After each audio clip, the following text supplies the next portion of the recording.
اعوذ باللہ من الشیطان الرجیم بسم اللہ الرحمن الرحیم 15ویں پارے میں سورہ کہف کی 60 نمبر آیت کریمہ ہے، اور اللہ تعالی نے اس سے پہلے دو بھائیوں کا قصہ اس سورہ مبارک میں نازل فرمایا اور بیان یہ کیا کہ دو بھائی تھے اور ان کا باغ تھا، اور اس سے بھی پہلے ایک قصہ یہ نقل کیا۔ قصہ کیا؟ فرمائش کا قصہ تھا کہ مکہ مکرمہ کے مشرکین نے رسول اللہ صلی اللہ علیہ وسلم سے یہ کہا کہ جو غریب لوگ آپ کی مجلس میں آ کر بیٹھتے ہیں ان لوگوں کو آپ نہ بٹھائیں اور اپنے پاس سے الگ کر دیں تو ہم لوگ آپ کی بات سنیں۔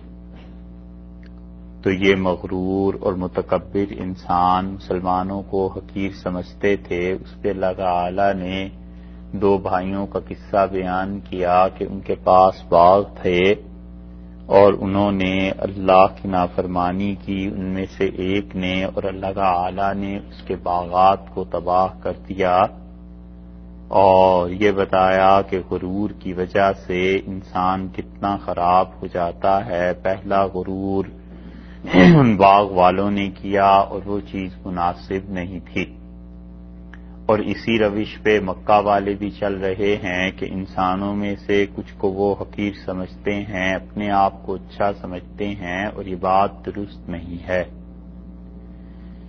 اور اسی کبر پہ اللہ کی نافرمانی پہ پھر تیسرا قصہ ذکر کیا شیطان کا، اور یہ بتایا کہ شیطان جو تھا اس نے اپنے آپ کو اچھا کہا اور وہ جنات میں سے تھا، اور اللہ کی نافرمانی کی روش اختیار کی، اور اللہ تعالی نے اسے پکڑ لیا، اور اس کے بعد یہ بتا دیا اب اس قصے سے کہ وہ تو تھے جو تھے، لیکن دیکھو ہمیں بڑی بات اتنی ناگوار گزرتی ہے کہ بڑی بات کو ہم اپنے مقربین کے لیے بھی پسند نہیں کرتے، جو ہمارے مقرب تھے اور جن سے ہم نے بات کی، اور جو بلا شک و شبہ رسالت کے اور اللہ کی محبوبیت کے مقام پر فائز تھے، لیکن ایک جملہ ایسا فرما دیا جس سے اپنی ذات اور اپنے علم کا اظہار ہوتا تھا، تو اللہ تعالی نے عتاب فرمایا اور یہ بتایا کہ آپ ایک ایسی جگہ پہ چلے جائیے جہاں ہمارا ایک بندہ ہے اور اسے بھی علم ہے، اور آپ اس سے جا کر علم کو حاصل کیجئے۔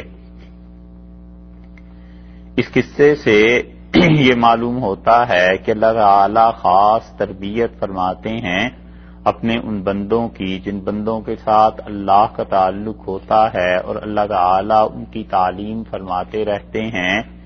جس چیز کا نام اخلاقیات اور تربیت ہے وہ تو در حقیقت ہوا کرتی ہے زندہ انسانوں سے، اور اس کا سب سے پہلا مرحلہ جو ہر ایک کے لیے ضروری ہوتا ہے کہ وہ اپنی اصلاح کے لیے اللہ کے اچھے بندوں سے تعلق کو قائم رکھے، اور پھر جو اپنے میں معائب اور برائیاں نظر آتی ہوں ان معائب اور برائیوں کا تذکرہ کر کے ان سے پوچھ کے اس کی اصلاح کرے۔ اسی مقصد کے لیے امت میں اب تک بیعت کا سلسلہ چل رہا ہے، اسی مقصد کے لیے مشائخ کے یہاں حاضری دیتے ہیں، اسی مقصد کے لیے اپنی بات کہتے ہیں، اور جو کچھ اللہ کے اچھے بندے اس کا علاج تجویز کر دیتے ہیں اس کے مطابق وہ اپنی زندگی گزارتے ہیں۔ اور دوسری طریقے کی بات یہ ہے کہ انسان جب اس مرحلے سے فارغ ہو جاتا ہے یا اس مرحلے میں چل رہا ہوتا ہے تو اللہ تعالی خود سے بھی اس کی تربیت فرماتے ہیں، اور یہ خاص اللہ کا انعام ہے، اللہ کا فضل ہے، اور اللہ غیب سے ایسے اسباب کو پیدا فرما دیتا ہے کہ اس انسان کی ٹریننگ ہوتی چلی جاتی ہے۔ کبھی خواب کے ذریعے کوئی چیز اسے بتا دیتے ہیں، کبھی کوئی چیز اچانک پڑھنے میں آ جاتی ہے، کوئی اللہ کا اچھا بندہ مل جاتا ہے۔ الغرض انسان کی طبیعت کا اخلاص کی طلب اللہ کی طرف سے جب فضل کی متقاضی ہوتی ہے تو اللہ اس انسان کی تربیت کر دیتے ہیں، اور تربیت کے لیے زندہ لوگوں ہی کے پاس جانا پڑتا ہے۔ اگر مزاروں سے اور اگر مشائخ اور اولیاء کرام رحمہم اللہ کی قبروں پہ چلے کاٹنے سے بیٹھنے سے تربیت ہو سکتی ہوتی تو سب سے بڑی تربیت کی جگہ تو مدینہ منورہ رسول اللہ صلی اللہ علیہ وسلم کا روضہ مبارک تھا. لوگ وہیں جا کر بیٹھا کرتے اور وہیں سے تعلیم بھی تربیت بھی لے لیا کرتے. لیکن اللہ نے ظاہر میں ایسا سلسلہ رکھا ہے کہ انسان اپنے جیسے زندہ لوگوں کے پاس ہی جائے اور ان سے تربیت حاصل کرے. ایک بزرگ کہتے تھے کہ دہلی کے مردوں میں قبروں میں اتنا فیض ہے کہ اب دہلی والوں کے زندوں میں اتنا فیض نہیں رہا. لیکن کیا کریں، تربیت کے لیے کسی زندے ہی کے پاس جانا پڑتا ہے. تو اس لیے اللہ زندوں ہی کے ساتھ زندوں کو رکھتا ہے اور تربیت ہوتی ہے. پھر ایک مقام ایسا آ جاتا ہے جب اللہ تعالی خود بھی تربیت فرما دیتے ہیں. تو اللہ تعالی جب اپنے اچھے بندوں کی تربیت کرتے ہیں تو وہ اس مقام پر بھی پہنچ جاتے ہیں کہ کبھی کبھی زبان سے ایک جملہ جو چاہے حقیقت ہی پر مبنی ہو، سچائی پر مبنی ہو، درست ہو، لیکن اللہ کے ہاں قبولیت اس جملے کی نہیں ہوتی. تو اس لیے وہ آگاہ کر دیتے ہیں کہ بھئی تمہاری فلاں بات ہمیں پسند نہیں آئی. ایسا ہی کچھ قصہ حضرت موسیٰ علیہ السلام کے ساتھ ہوا اور انہوں نے ایک وعظ فرمایا اور وہ وعظ لوگوں کو بہت پسند آیا. تو کسی آدمی نے کھڑے ہو کر پوچھا کہ حضرت اس دنیا میں اب آپ جیسا علم والا بھی کوئی اور ہے؟ تو حضرت موسیٰ علیہ السلام کا یہ ٹھیک تھا جواب کہ بالکل اور کوئی نہیں ہے. انہوں نے کہا ہے اور سچ کہا کہ اب میرے علاوہ کوئی نہیں. تو بات تو درست تھی اور وجہ اس کی یہ ہے کہ انبیاء علیہ السلام اور خصوصاً حضرت موسیٰ علیہ السلام جیسا جلیل القدر نبی اور پیغمبر، اس کے ہوتے ہوئے کوئی آدمی کتنے ہی علم والا کیوں نہ ہو، اس کا علم کس کھاتے اور شمار میں. اور اسی طرح حضرت خضر علیہ السلام جن کا قصہ اب آگے کو چل کر آ رہا ہے، یا جو بھی افراد ہیں دنیا میں حضرت موسیٰ علیہ السلام کے علم کے مقابلے میں کچھ نہیں تھے. تو انہوں نے ایک بات صاف سی کہی کہ اب کوئی نہیں ہے ایسا جو میرے سے زیادہ علم والا ہو. لیکن اللہ تعالی کو یہ بات پسند نہیں آئی. اور اصل بات یہ تھی کہ کہنا یہ یعنی اللہ تعالی نے یہ فرمانا چاہا کہ تم یہ کہہ دیتے کہ علم اللہ ہی کے پاس ہے، یا اللہ کے حوالے کر دیتے، یا اس بات کو ٹلا دیتے. اپنی طرف جو نسبت فرمائی ہے یہ نسبت اللہ تعالی کو پسند نہیں آئی اور اللہ نے حکم دے دیا کہ آپ ایک جگہ جائیے اور دیکھیے علم اس دنیا میں ایک اور قسم کا بھی پایا جاتا ہے، اسے حاصل کر لیجئے، اسے دیکھ لیجئے. اور رسول اللہ صلی اللہ علیہ وسلم نے حدیث میں ایسی چیزیں بتائی ہیں، وہ جب حدیث کا معاملہ آئے گا کہ اس معاملے میں بخاری شریف میں کیا آیا ہے تو پھر وہاں پر ذکر کریں گے. اور حضرت موسیٰ علیہ السلام اللہ کے ایسے جلیل القدر پیغمبر تھے کہ ان کے ہوتے ہوئے واقعی علم کا دعویٰ اور کون کر سکتا تھا. حضرت موسیٰ علیہ السلام کا معاملہ تو ایسا تھا کہ صاحب شریعت تھے، تورات ان کے پاس تھی، اور انبیاء علیہ السلام کا اقتدار، عروج، ان کا غلبہ علم پر بھی اور ظاہری دنیا پر بھی جو ہوتا ہے، تو وہاں جو لوگ ہوتے ہیں ان کے ذمے یہ ضروری ہوتا ہے کہ وہ نبی وقت کی پیروی کریں. اور حضرت موسیٰ علیہ السلام کو تو اللہ تعالی نے ویسے بھی بڑا مقام دے دیا تھا. تو اس لیے یہ باتیں تو تھیں مناسب، مگر وہ جو ایک جملہ انہوں نے فرما دیا اس کے کہے پہ کہ آپ سے بڑا بھی کوئی علم والا ہے، تو انہوں نے کہا نہیں. یا اس نے پوچھا کہ سب سے زیادہ علم والا، تو انہوں نے کہا فی الحال تو میں ہی ہوں. تو یہ حضرت موسیٰ علیہ السلام کے جملے پر وہی آ گئی کہ آپ جائیے اور کہیں سے علم حاصل کر لیجئے. ایک تھوڑا سا علم اور بھی ہے، اس کا رنگ بھی دیکھیں. اور اللہ تعالی نے انہیں بھیج دیا اور اللہ نے بتا دیا کہ کس موقع پر اب کیا ہوگا، آپ کہاں پہنچیں گے. تو اللہ تعالی نے فرمایا ہے یہاں سے اب اس قصے کو شروع کیا ہے اور ارشاد فرمایا کہ وَإِذْ قَالَ مُوسَىٰ لِفَتَاهُ، اور جب حضرت موسیٰ علیہ السلام نے کہا اپنے خادم سے. فتح کا لفظ استعمال کیا ہے اور فتح کا مطلب ہے کہ حضرت یوشع بن نون علیہ السلام یہاں پر مراد ہیں. حضرت یوشع علیہ السلام جو تھے حضرت موسیٰ علیہ السلام کے ساتھ رہتے تھے. تو اس سے معلوم ہوا ایک بات تو یہ کہ سفر میں بڑے لوگ جو اپنے ساتھ کسی چھوٹے کو رکھ لیا کرتے ہیں تربیت کی غرض سے، تعلیم کی غرض سے، حتیٰ کہ خدمت کی غرض سے، تو یہ انبیاء علیہ الصلوۃ والسلام کا طریقہ ہے۔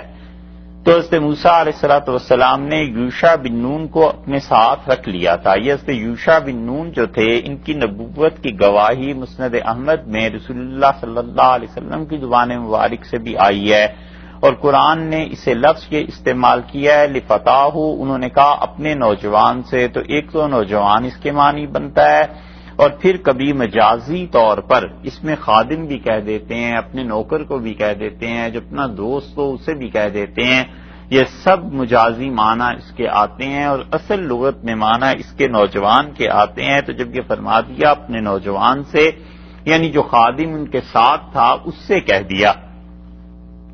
اور حضرت یوشع بن نون کا اس لیے کہا گیا ہے کہ حضرت یوشع بن نون ہی حضرت موسیٰ علیہ الصلوۃ والسلام کے ساتھ رہتے تھے۔ تورات بالکل اس سفر کے ذکر سے خالی ہے، اور تورات میں کہیں اس سفر کا ذکر نہیں آیا، لیکن تورات سے پتہ چلتا ہے کہ حضرت یوشع بن نون علیہ الصلوۃ والسلام ہی حضرت موسیٰ علیہ السلام کے ساتھ رہتے تھے، اور تورات میں اسی لیے یوشع کے نام سے پورا ایک چیپٹر موجود ہے۔ اولڈ ٹیسٹمنٹ جو اس کا ہے اس میں آپ دیکھیں گے جب، تو آپ کو پتہ چلے گا کہ وہاں پر ایک پوری کتاب اس نام سے موجود ہے۔ چھٹی کتاب جو ہے ڈیوٹرونومی کے بعد جو آتی ہے وہ حضرت یوشع بن نون علیہ الصلوۃ والسلام کے نام سے منسوب ہے، اور اس کا بالکل آخری چیپٹر جو ہے 24 اس کی 29 نمبر جو آیت ہے تورات کی، اس میں انہوں نے کہا کہ now it came to pass after these things that Joshua the son of Nun, the servant of the Lord، ان چیزوں کے بعد پھر یہ ہوا کہ یوشع جو تھے جو نون کے بیٹے تھے، اسی لیے یوشع بن نون لکھا جاتا ہے، اور انہوں نے یہ بھی بتایا کہ سرونٹ آف دا لارڈ حضرت موسیٰ علیہ الصلوۃ والسلام کے جو خادم تھے ڈائیڈ بینگ 110 years old، ان کا انتقال ہوا جبکہ وہ تھے 110 years old، 110 سال کے تھے۔ تو یہ جو جملہ انہوں نے لکھا ہے اس سے معلوم ہوتا ہے کہ حضرت موسیٰ علیہ الصلوۃ والسلام کی خدمت گزاری میں وہ رہتے تھے اسی باب میں، یعنی یوشع کے نام سے جو باب انہوں نے باندھا ہے اس میں کئی جگہ پہ ان کا تذکرہ آیا ہے، اس سے ساری جگہ پتہ چلتا ہے۔ اگر حوالے دیکھنے ہو تو اسی کتاب میں آپ دیکھ لیجئے گا، اس کے علاوہ ڈیوٹرونومی جو ہے اس میں بھی آیا ہے، ہر جگہ کہ حضرت موسیٰ علیہ الصلوۃ والسلام کے خادم جو تھے یوشع بن نون تھے، اور یہ بنی اسرائیل ہی کی روایات میں نہیں ہے بلکہ ہمارے ہاں کی بعض روایات میں بھی آیا ہے کہ حضرت یوشع بن نون ان کا نام تھا، اور اللہ تعالیٰ نے فرمایا کہ وہ چلے ہیں، اور حضرت موسیٰ علیہ الصلوۃ والسلام نے ان سے یہ کہا، انہوں نے کہا لا ابرح، میں نہیں باز آؤں گا، میں نہیں ہٹوں گا، مسلسل سفر کرتا رہوں گا۔ لا ابرح کا مطلب یہ ہے کہ عرب جب ایسی بات کو کہتے ہیں محاورے میں تو اس کا مطلب یہ ہوتا ہے کہ مسلسل یہ کام ہوتا رہے گا، میں تو بالکل نہیں ٹلوں گا اس کام سے۔ یہ انہوں نے اپنے عزم کا اظہار فرمایا۔ تو بائبل میں تو یہ واقعہ آیا نہیں، تالمود میں البتہ یہ واقعہ مل جائے گا، لیکن مسئلہ یہ ہے کہ اب دیکھیں قرآن کیسے کیسے ان چیزوں کی اصلاح کرتا ہے، اس لیے یہ ایک مستقل باب ہے اس بات کو پڑھنے اور سوچنے کا کہ کوئی آدمی قرآن پاک پر غور کرتا چلا جائے کہ اللہ تعالیٰ کس طرح یہودیوں کی تاریخ کو بھی درست کرتا ہے، ان کے واقعات کو بھی درست کرتا ہے۔ تالمود میں وہ کہتے ہیں کہ یہ قصہ جو ہے حضرت موسیٰ علیہ الصلوۃ والسلام کا تو ذکر نہیں کرتے، لیکن ان کے ہاں یہونان ایک روائی تھے، یہونان جو روائی ہیں ان کے متعلق یہونان بن لاوی کے متعلق منسوب کرتے ہیں کہ ان کا قصہ ہے، اور دوسرے آدمی جو یہاں پر ہیں یعنی حضرت خضر علیہ الصلوۃ والسلام، ان کے بجائے وہ وہاں پر حضرت الیاس علیہ الصلوۃ والسلام کا ذکر کرتے ہیں کہ الیاس نبی علیہ الصلوۃ والسلام کے ساتھ یہونان جو تھے، یہونان بن لاوی جو تھے، ان دونوں کو یہ قصہ پیش آیا ہے، اور انہوں نے تالمود سلیکشنز میں جو چیزیں لکھی ہیں وہ اس طرح کی ہیں، یعنی ان واقعات کو بھی انہوں نے لکھا ہے، ان چیزوں کو بھی لکھا ہے، لیکن چونکہ وہ ساری چیزیں محفوظ نہیں تھیں تو قرآن کریم نے ان چیزوں کو بیان کر دیا، گویا یہودیوں کی بھی اصلاح ہو گئی کہ تم لوگ جو جھوٹ بولتے ہو، اصل قصہ تو یہ ہے، اصل معاملہ تو یہ پیش آیا ہے، اور قرآن اس سے پہلے 15 پارے جو گزرے ہیں ان میں کئی جگہ پہ ہم نے آپ سے عرض کیا ہے کہ اللہ نے یہ لفظ اس لیے استعمال فرما دیا، اللہ تعالی نے یہ کہہ دیا ہے، تو یہ کام بھی ایک مستقل کام ہے کرنے کا کہ حضرت موسیٰ علیہ الصلوۃ والسلام کے ساتھ یہ قصہ پیش آیا۔ خود حدیث میں آتا ہے حضرت موسیٰ علیہ الصلوۃ والسلام کے علاوہ کیا کوئی موسیٰ تھے اور اس خضر کے علاوہ کوئی خضر تھے، یہ باتیں حضرت عبداللہ ابن عباس رضی اللہ عنہما کے پاس پیش کی گئی تھیں، آگے اس کا تذکرہ آ جائے گا۔ تو اللہ تعالی نے یہ بتایا کہ حضرت موسیٰ علیہ الصلوۃ والسلام نے اپنے نوکر سے، اپنے خادم سے، اپنے ساتھ والے سے، اپنے دوست سے، اس نوجوان سے اس ارادے کا اظہار کیا۔ صحیح بخاری میں یہ قصہ کئی جگہ پر آیا، 7، 8، 10 مرتبہ شاید یہ قصہ آیا ہوگا، لیکن آج اس کا تذکرہ اس لیے نہیں کرنا کہ وقت اتنا زیادہ یعنی اس قصے کا آیا ہے کہ وہ اگر بیٹھ جائیں اس کی بیان کرنے تو اور وقت لگ جائے گا۔ کل انشاءاللہ حدیث میں جو مسلسل عبارت ہے وہ آپ سے عرض کر دیں گے، البتہ بعض آج روایات کے حوالے آ جائیں گے کہ وہاں پر یہ آیا ہے۔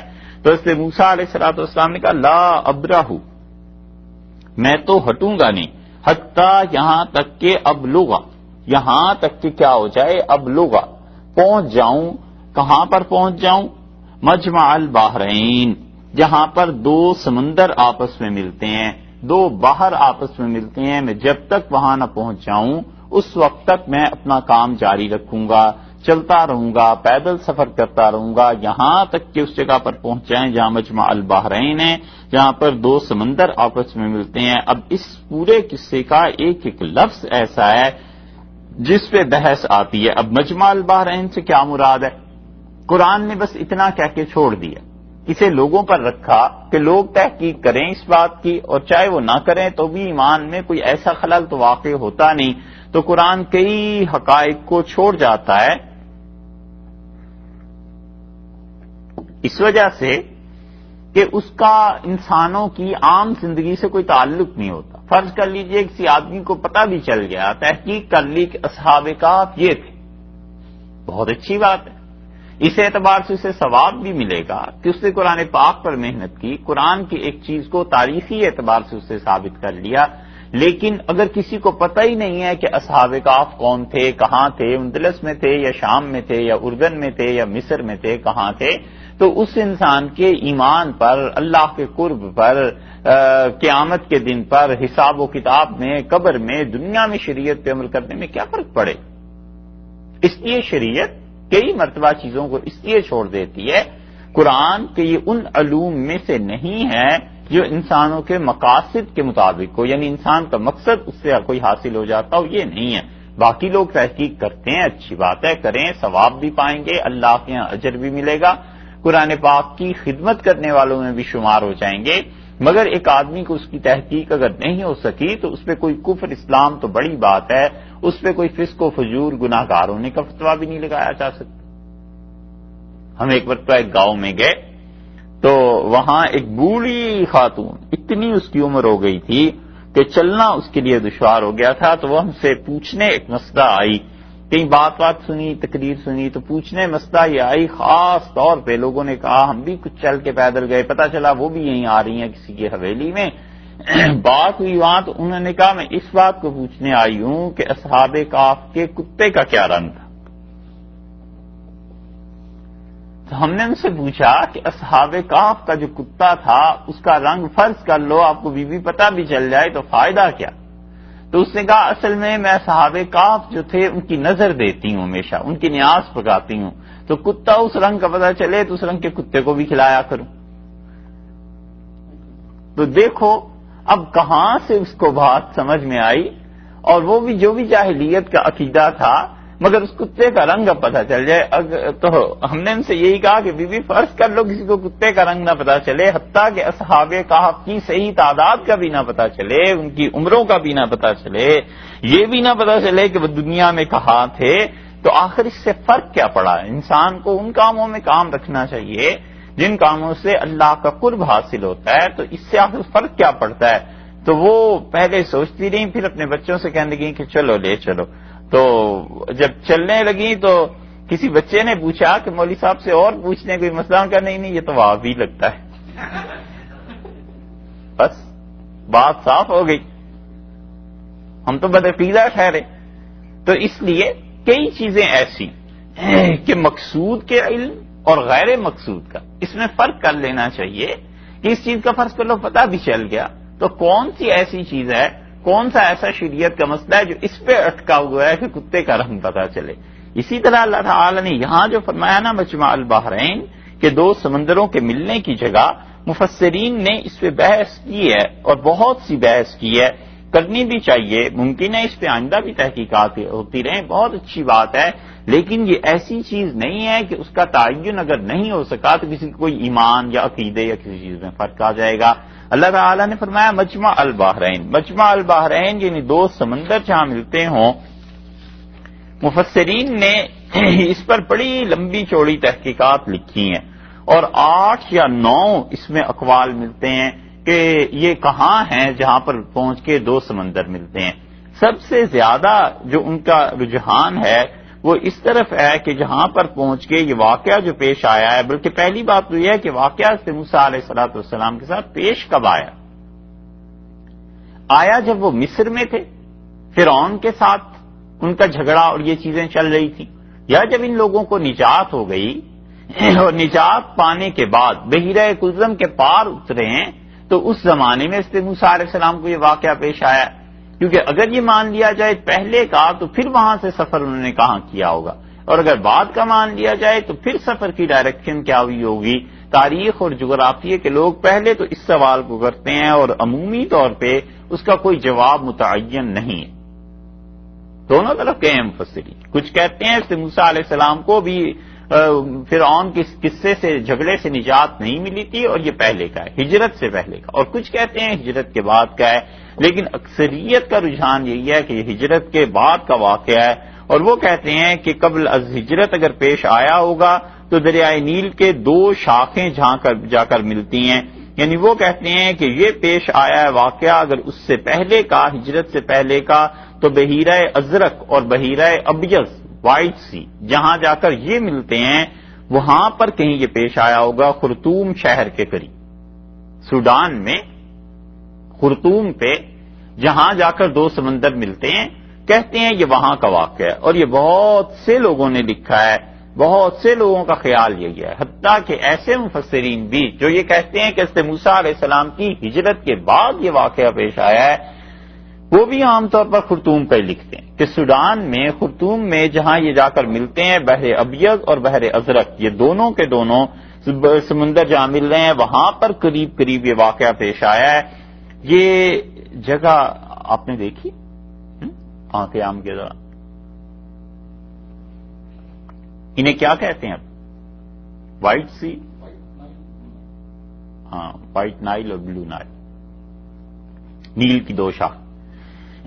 کہتے ہیں یہ واقعہ وہاں پیش آیا. عام طور پہ مفسرین اس طرف کے ہیں. دوسری رائے یہ ہے کہ وہ کچھ کہتے ہیں کہ جزیرہ نما سینا میں ہجرت کے بعد سے موسیٰ علیہ السلام کو یہ واقعہ پیش آیا ہے. اب یہ کہاں پیش آیا تو وہ کہتے ہیں بحیرہ کلزم کے انتہا پر پہنچ کے خلیج عقبہ، جو پچھلے سال بھی موسیٰ علیہ السلام کے واقعے میں نقشے میں ہم نے دیکھی تھی، خلیج عقبہ اور سویز جہاں پر جا کر ملتے ہیں، وہ کہتے ہیں وہاں یہ واقعہ پیش آیا ہے کیونکہ وہ سینا سے وہاں سے قریب ہے. اور وہ جو پہلے والے ہیں وہ کہتے ہیں کہ چونکہ مصر سے سوڈان کا راستہ قریب تھا اس لیے وہاں پیش آیا تھا. یہ تو 2 رائے ہو گئیں جس پہ عام طور پر مفسرین اسی کی طرف گنتے ہیں. اور وہ کہتے ہیں کہ یہ جو 2 دریا جہاں پر ملے یا سمندر ملے وہاں کا اللہ تعالیٰ نے ذکر کیا ہے اس میں. اچھا، اس کے بعد اب اور جو آگے چلے ہیں تو اس کے بعد وہ تیسری رائے بھی دیتے ہیں، اور تیسری رائے جو ہے وہ بہت سے لوگوں کا خیال یہ ہے کہ آذربائیجان کے علاقے میں پیش آیا. آذربائیجان کا علاقہ اب آپ کہاں دیکھیں، روس کا پرانا علاقہ. ابن عطیہ نے لکھا ہے، ابن عطیہ نے آذربائیجان کے متعلق لکھا ہے کہ وہاں پر جو 2 دریا آپس میں ملتے ہیں وہاں پیش آیا ہے، لیکن یہ بہت دور کی بات ہے، اس لیے کہ موسیٰ علیہ السلام مصر سے چلے ہوں اور آذربائیجان پہنچے ہوں اور یہ چیز پیش آئی ہو. تاریخ اس کے بارے میں اور کہیں کچھ نہیں بتاتی، اور تاریخ میں کوئی ایسی چیز نہیں ہے جس سے پتا چلے کہ موسیٰ علیہ السلام نے اتنا لمبا سفر طے کیا تھا اور پھر جا کر وہاں پر پہنچے تھے. تاریخ میں اس کی کوئی ثبوت نہیں ہے کیونکہ یہ مہینوں کا سفر بنتا ہے. چوتھی رائے یہ ہے کچھ مفسرین کی کہ اردن کا جو دریا اور بحیرہ کلزم جہاں جا کر ملتے ہیں یہ بھی نقشے میں صاف طور پہ معلوم ہو جائے گا. یہ رائے اس تیسری رائے سے زیادہ مناسب ہے، اس لیے کہ اردن تو پھر قریب کا علاقہ ہے، بحیرہ کلزم قریب کا علاقہ ہے، آذربائیجان جو ہے وہ تو بہت دور ہے. پانچویں رائے یہ ہے کہ وہ کہتے ہیں طنجہ، مراکش میں جو سمندر دریا آپس میں ملتے ہیں. اب مراکش کہاں پہ ہے اور وہ جگہ کہاں پہ ہے؟ وہاں سے موسیٰ علیہ السلام کا مراکش جانا، طنجہ میں جا کر دو دریاؤں کے ملنے کی جگہ، یہ ایسی چیز ہے جو مفسرین کا قیاس زیادہ معلوم ہوتی ہے، تاریخی اعتبار سے یہ چیز ثابت نہیں ہے. اسی طنجہ کے ذکر کو بعض لوگوں نے، مراکش چونکہ افریقہ میں ہے نا، اسی لیے بعض لوگوں نے لکھ دیا ہے کہ یہ افریقہ کے کسی مقام پر پیش آیا ہے. اور چھٹی رائے اس میں یہ ہے کہ آرمینیا کے متعلق کہتے ہیں کہ آرمینیا میں یہ پیش آیا ہے. آرمینیا کا علاقہ چونکہ وہاں سے شام کے قریب قریب پڑتے تھے، یہ سارے ترکی کے علاقے، اس لیے پھر بھی اس میں کوئی بات معلوم ہوتی ہے، چلو کہ یہیں گئے ہوں گے. اس سے زیادہ بڑی بات جو ہے جو بہت ہی بعید ہے، لیکن اندلس کے اسپین کے مفسرین نے اسے ترجیح دی ہے، بہت دور کی بات ہے. اور وہ کہتے ہیں کہ اندلس کا سمندر اور بحر محیط یہ جہاں ملتے ہیں اندلس کے قریب اسپین میں، یہ دو سمندر جہاں آپس میں جا کے ملتے ہیں، یہاں کی یہ بات ہے، لیکن بہت بعید ہے. حضرت موسیٰ علیہ السلام اتنا چلے ہوں، اتنا پیدل چلنا پوری زندگی ایک چاہیے. اور پھر یہ کہ اس دوران وہ کہیں سوار ہو گئے ہوں، کچھ ہوا ہو، ایسے بھی نہیں ہے. قرآن اس کو سیدھا سادہ بیان کر رہا ہے، تو معلوم ہوتا ہے کہ وہیں کہیں کا یہ واقعہ ہے. تو پھر اسی لیے جو محققین ہیں اس طرف چلے گئے کہ یہ خرطوم کے قریب کا واقعہ ہے، یا پھر جہاں سویز اور خلیج عقبہ ملتی ہیں یہ اس جگہ کا واقعہ ہے. بہرحال حضرت موسیٰ علیہ السلام نے یہ جگہ دیکھی اور یہاں پر پہنچے. یہ تفسیر تو تھی وہ جو مفسرین نے لکھی ہے. ایک گمراہی کی تفسیر بھی سن لیجیے. کچھ گمراہوں نے یہاں پر یہ تفسیر کی ہے جسے ہمارے مفسرین نے سادگی سے نقل کر دی ہے. بیچارے سیدھے سادے جو اوپر سے تفسیر ملی انہوں نے لکھ دیا.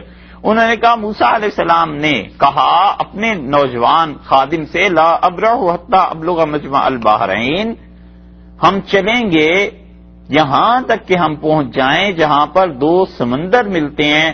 تو موسیٰ علیہ السلام نے فرمایا، یعنی گویا ان کی مراد یہ تھی کہ علم کا ایک سمندر تو میں ہوں اور ایک خضر سمندر ہے جہاں ہم دونوں سمندر علم کے ملتے.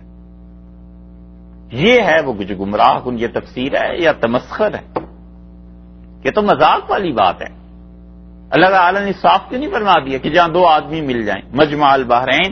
یہ ایسی تفسیر یہ کرتے تھے باطنی، یہ باطنی کرتے تھے، یا یہ گمراہ صوفیہ جو تھے ایسی تفسیریں کرتے تھے کہ قرآن کی آیات سے اتنے دور کے مطالب نکالنا جس سے لوگوں میں یہ بات پیدا ہو کہ بڑی پراسرار چیزیں ہیں، تمہاری تو سمجھ میں ہی نہیں آ سکتی، اور جتنی لادینیت ہے ان کے ہاں اس سب کو پیدا کرنا، اس سب کو ثابت کرنا. یہ اسی گمراہ تفسیروں کی مثالیں پہلے بھی آپ سے عرض کی نا. حضرت ابراہیم علیہ السلام نے اللہ تعالیٰ سے درخواست کی، اللہ نے ان کی عبادتوں کو قبول کیا. اللہ تعالیٰ نے فرمایا انی جاعلک للناس اماما، ہم آپ کو اب دنیا کی امامت دیتے ہیں.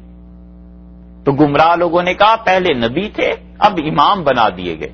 تو اس سے معلوم ہوا کہ امامت نبوت سے بھی افضل ہے. یہی گمراہ کن چیزیں، اس لیے جو ہمارے مفسرین میں سے بعض نے نقل کر دی ہیں اپنی سادگی سے، اصل میں یہ چیز چلی ہے اوپر سے. یہ باطنی جو تھے نا فرقہ پورا، یہ باطنیوں کا بہت اثر اور رسوخ تھا، یہ یہی کرتوت کرتے رہتے تھے. اسی لیے یہ جو تزکیہ ہے انسان کے نفس کا، اس کے جی کا، اس کے دل کا، اس میں جو تیسرا گروہ تھا اشراق والوں کا، یہ گمراہ اسی میں پڑ گئے تھے. اور یہ جو صوفی تھے گمراہ ہو گئے تھے بہت سے، وہ انہی کرتوتوں میں پڑے کہ قرآن ایک بات کو صاف صاف کہتا ہے، انہوں نے اس کا کوئی اور مطلب جا نکالا.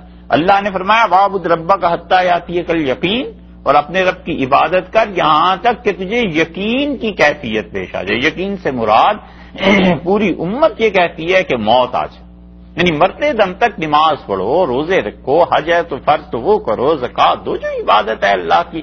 انہوں نے اس کی ایک باطنی تفسیر نکالی. انہوں نے کہا اللہ نے کہا ہے تم عبادت کرو یہاں تک کہ تمہیں میری ذات کا یقین حاصل ہو جائے. جس دن خدا کا یقین حاصل ہو گیا اس دن روزے سے بھی چھٹی، نماز سے بھی چھٹی، ساری شریعت سے چھٹی ہو گئی. تو ابلغ مجمع البحرین کا مطلب انہوں نے یہاں پر بیان کیا کہ یہاں تک کہ میں پہنچ جاؤں وہاں جہاں دو سمندر ملتے ہیں علم کے، ایک حضرت موسیٰ علیہ السلام خود اور ایک خضر علیہ السلام خود.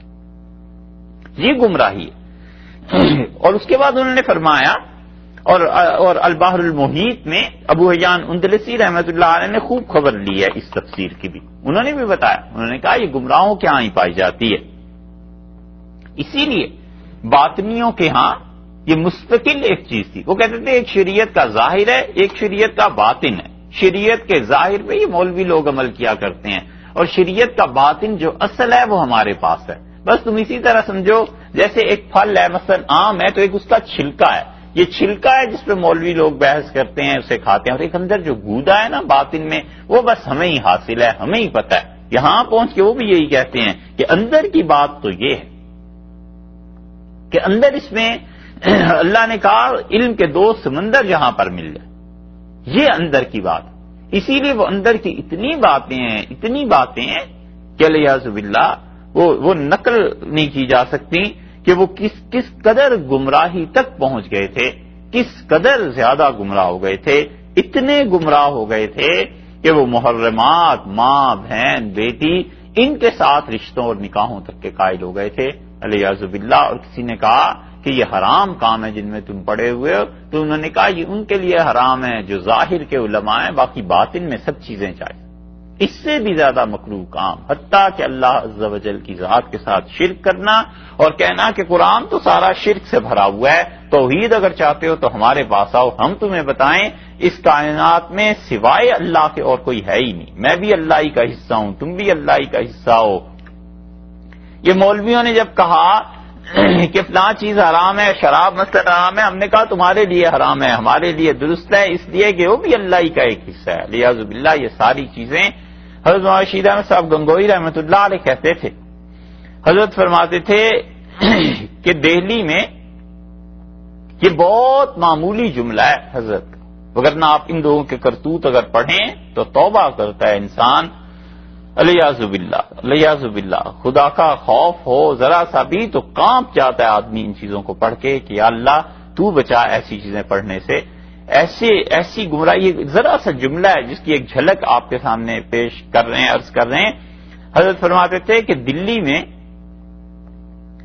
ایک ایسا ہی ملنگ تھا، مسلمانوں کی تباہی کا قصہ ہے. زوال کے زمانے میں تو پھر ایسی چیزیں بہت زیادہ ہو جاتی ہیں نا، اور اس کے ساتھ اس فرقے میں بہت لوگ شامل ہو گئے، نماز، روزہ، سب چیزوں سے چھٹی، اور سارے جسم کے بال منڈا کے بالکل ملنگ اور دیوانے بن کے بیٹھے ہوئے ہیں، چرس پی رہے ہیں، یہ چیزیں. اور وہ کہیں الیاذ باللہ حرام کاموں کے لیے خواتین کیا چلے. تو دلی میں جو ایسا محلہ تھا یا جہاں پہ ایسی عورتیں رہتی تھیں، کسی نے ایک نے اس سے کہہ دیا، حضرت فرماتے تھے کہ وہ عورت باوجود اس کے کہ گناہ کی زندگی بسر کر رہی تھی، فرمایا ہمیں اس کے متعلق اندازہ ہوتا ہے کہ اللہ نے اس غیرت پر اس کی مغفرت کر دی ہو. تو کسی نے جا کے اسے چھیڑا تو اس سے کہا تم شرم کرو، نام اللہ کا لیتے ہو اور آتے ہمارے محلے میں. بہت ہم بھی گناہ گار ہیں، لوگ بھی آتے ہیں گناہ گار ہوتے ہیں، لیکن اللہ کا نام تو نہیں لیتے. تو اس نے کہا دیکھو یہ جملہ ہے، اس کو کوئی آدمی سوچ سکتا ہے جو اس بدبخت نے کہا ہوگا الیاذ باللہ. اس نے کہا بی بی کون کرتا اور کراتا ہے، سب وہی کرتا ہے، سب وہی کراتا ہے. اللہ کے متعلق کہا، اس سے جوتا اتار کے مارنا شروع کر دیا. اس سے کہا نکل بغیرت یہاں سے. ہم اتنے عرصے سے یہی سمجھتی ہیں کہ ہم گناہ کا کام کرتی ہیں اور جو لوگ آتے ہیں وہ گناہ کا کام کرتے ہیں. ہماری تو ہمت کبھی سوچ میں نہیں ہوئی کہ اللہ کے متعلق یہ تصور کریں کہ وہی کرتا ہے وہی کراتا ہے. نکل یہاں سے. اور اتنے جوتے مارے کہ لوگ اکٹھے ہو گئے. اس نے کہا مارو اس کو پکڑ کے، یہ خدا کی شان میں گستاخی کرتا ہے. حضرت فرماتے تھے اتنی غیرت اسے شریعت پہ آئی کہ اس نے کہا اسے پیٹو، اسے مارو. اور اس کو بے غیرت کو کچھ حیا نہیں آئی کہ اللہ عز و جل کے ذمے ایسی تہمت لگاتا ہے. یہ تو چھوٹا سا فکرہ ہے اور یہ اس قسم کی تفسیریں اس لیے اتنا بیان کیا ہے کہ یہ تفسیریں آپ کو ملیں گی، کئی جگہ پہ ایسے جملے ملیں گے. اور کسی دن اگر تقابل آیا وہ آ جائے گا آگے چل کے.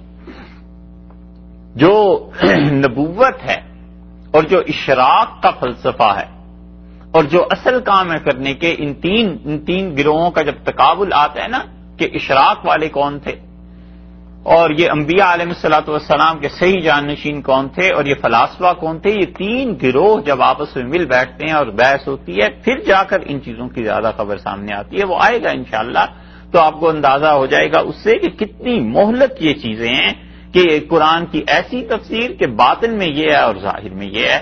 یہ فرق وہ لوگ زیادہ کیا کرتے ہیں جن لوگوں کو اللہ کی پابندیاں، اللہ کی شریعت، اللہ کی طرف سے حلال اور حرام کے احکامات، ان سے نکلنا ہوتا.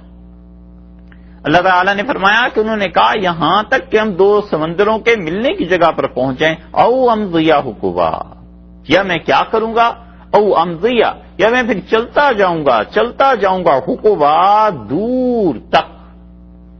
حقب کا جو لفظ ہے، یہ حقب کا لفظ استعمال ہوتا ہے ایسے زمانے کے لیے جس کی کوئی انتہا نہ ہو. عام طور پہ عربی میں یہی کہتے کہ میں مدت دراز تک چلتا رہوں گا. فرمایا اتنی دور تک، اتنی دیر تک میں چلتا رہوں گا کہ یہاں تک کہ زمانہ مشتبہ ہو جائے، یعنی دن رات بھول جائیں.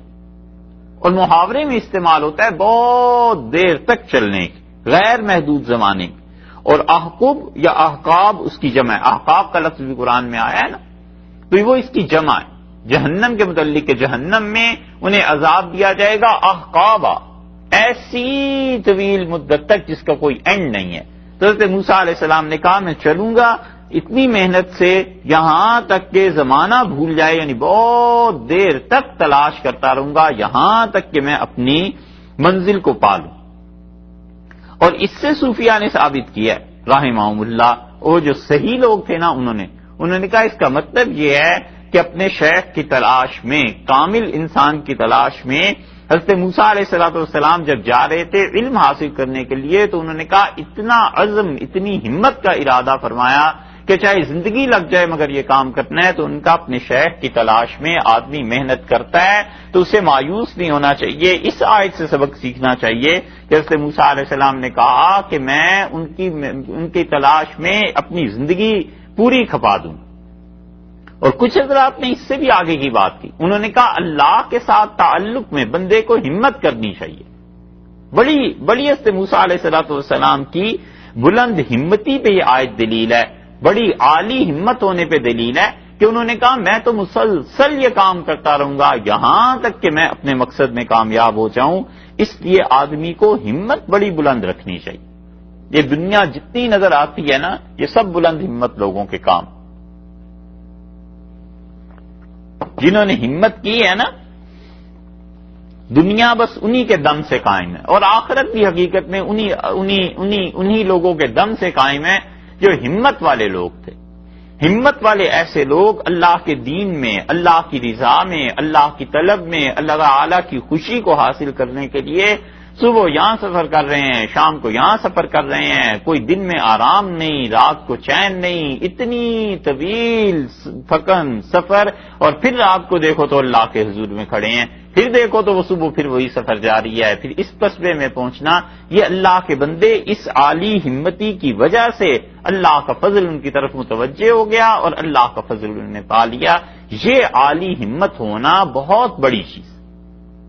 اسی لیے رسول اللہ صلی اللہ علیہ وسلم نے فرمایا مسند احمد میں کہ آپ نے فرمایا تم میں سے کوئی آدمی مر رہا ہو اور اس کے ہاتھ میں کھجور کا پودا ہو تو اسے چاہیے اسے لگا کر ہی مرے. مطلب ترغیب دلائی.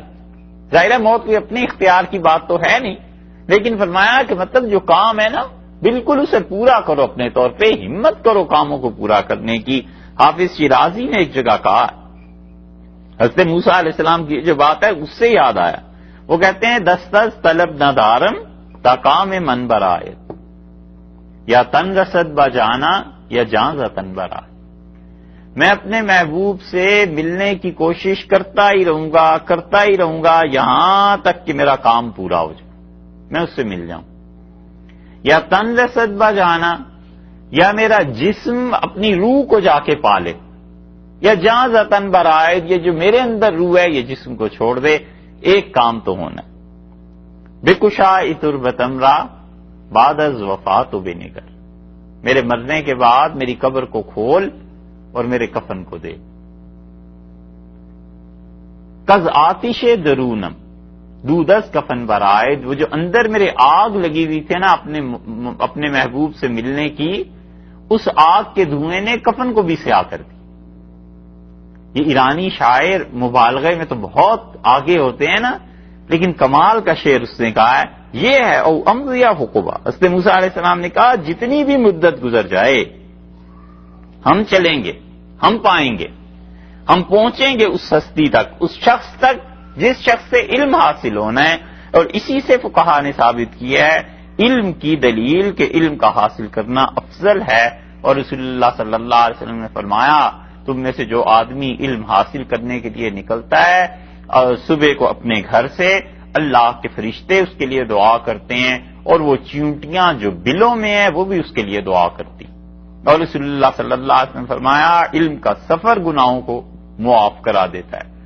اور آپ نے فرمایا کہ اللہ کے فرشتے اس کی راہ میں پر بچھا دیتے ہیں جو شخص علم حاصل کرنے کے لیے اپنے گھر سے نکلتا ہے.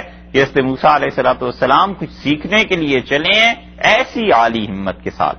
فلما بلغا، جب یہ دونوں پہنچے مجمع، اس جگہ پر جہاں دو دریا، دو سمندر آپس میں ملتے تھے، مجمع بینہما، دونوں آپس میں ملتے تھے جہاں پر، وہاں پہ پہنچے. حضرت یوشع بن نون بھی اور حضرت موسیٰ علیہ السلام بھی نسیا، دونوں بھول گئے، حوتہما، اپنی مچھلی کو. فاتخذا، اس نے بنایا، سبیلہ، اپنی راہ کو، راستے کو، فی البحر، سمندر میں، سربا، سرنگ بنا کے وہ چلی گئی. حدیث میں جو قصہ آیا ہے وہ یہ کہ حضرت موسیٰ علیہ السلام نے اللہ تعالیٰ سے عرض کیا کہ اللہ وہ جو تیرا بندہ ہے جس تک مجھے پہنچنا ہے میں کیسے جاؤں، اس کی کیا نشانی ہے؟ تو اللہ تعالیٰ نے انہیں کہا کہ ایک مچھلی رکھ لے، اور وہ مچھلی جہاں پر سمندر میں چلی جائے وہ جگہ ہوگی جہاں ہمارا بندہ تمہیں مل جائے گا. انہوں نے ایک مچھلی لے لی. اب اس پہ بات کرتے ہیں، کچھ کہتے ہیں تل کے انہوں نے اپنے ساتھ رکھ لی تھی، کچھ کہتے ہیں زندہ رکھ لی تھی، کچھ کہتے ہیں مردہ رکھ لی تھی. بہرحال مچھلی ان کے ساتھ ضرور تھی. اور مچھلی ایک جگہ رسول اللہ صلی اللہ علیہ وسلم فرمایا یہ دونوں رکے، اور اسے موسیٰ علیہ السلام کو تھکن محسوس ہوئی، طویل سفر تھا، تو ایک پہاڑ تھا اس کے دامن میں، ایک چٹان تھی اس کے دامن میں سایہ تھا، اور وہاں آپ سو گئے. یہ روایات صحیح بخاری میں انشاءاللہ جب حدیث پڑھیں گے تو اس میں ساری آ جائیں گی. جب وہ سوئے ہیں تو اسے یوشع بن نون انہوں نے دیکھا وہ جو ناشتہ بندھا ہوا تھا وہ کھلا، اور اس میں سے جو مچھلی تھی، خواہ وہ سالم تھی، مردہ تھی، تلی ہوئی تھی، کچھ تھی، اس نے جمپ لگائی اور وہ دریا میں چلی. تو بڑے حیران ہوئے کہ یہ کیا چیز ہے. اور قرآن نے لفظ استعمال کیا ہے سرابا. سرابا کا مطلب فاتخذ سبیلہ، اس مچھلی نے بنایا اپنا راستہ، فی البحر، سمندر میں. سرابا کا ایک ترجمہ تو کیا ہے امام بخاری رحمۃ اللہ نے اپنی صحیح میں، اور وہ کہتے ہیں کہ محض راستہ، مذہبہ، گزرنے کی جگہ. اور ایک ترجمہ اس کا یہ کیا گیا کہ سرنگ بنا لی.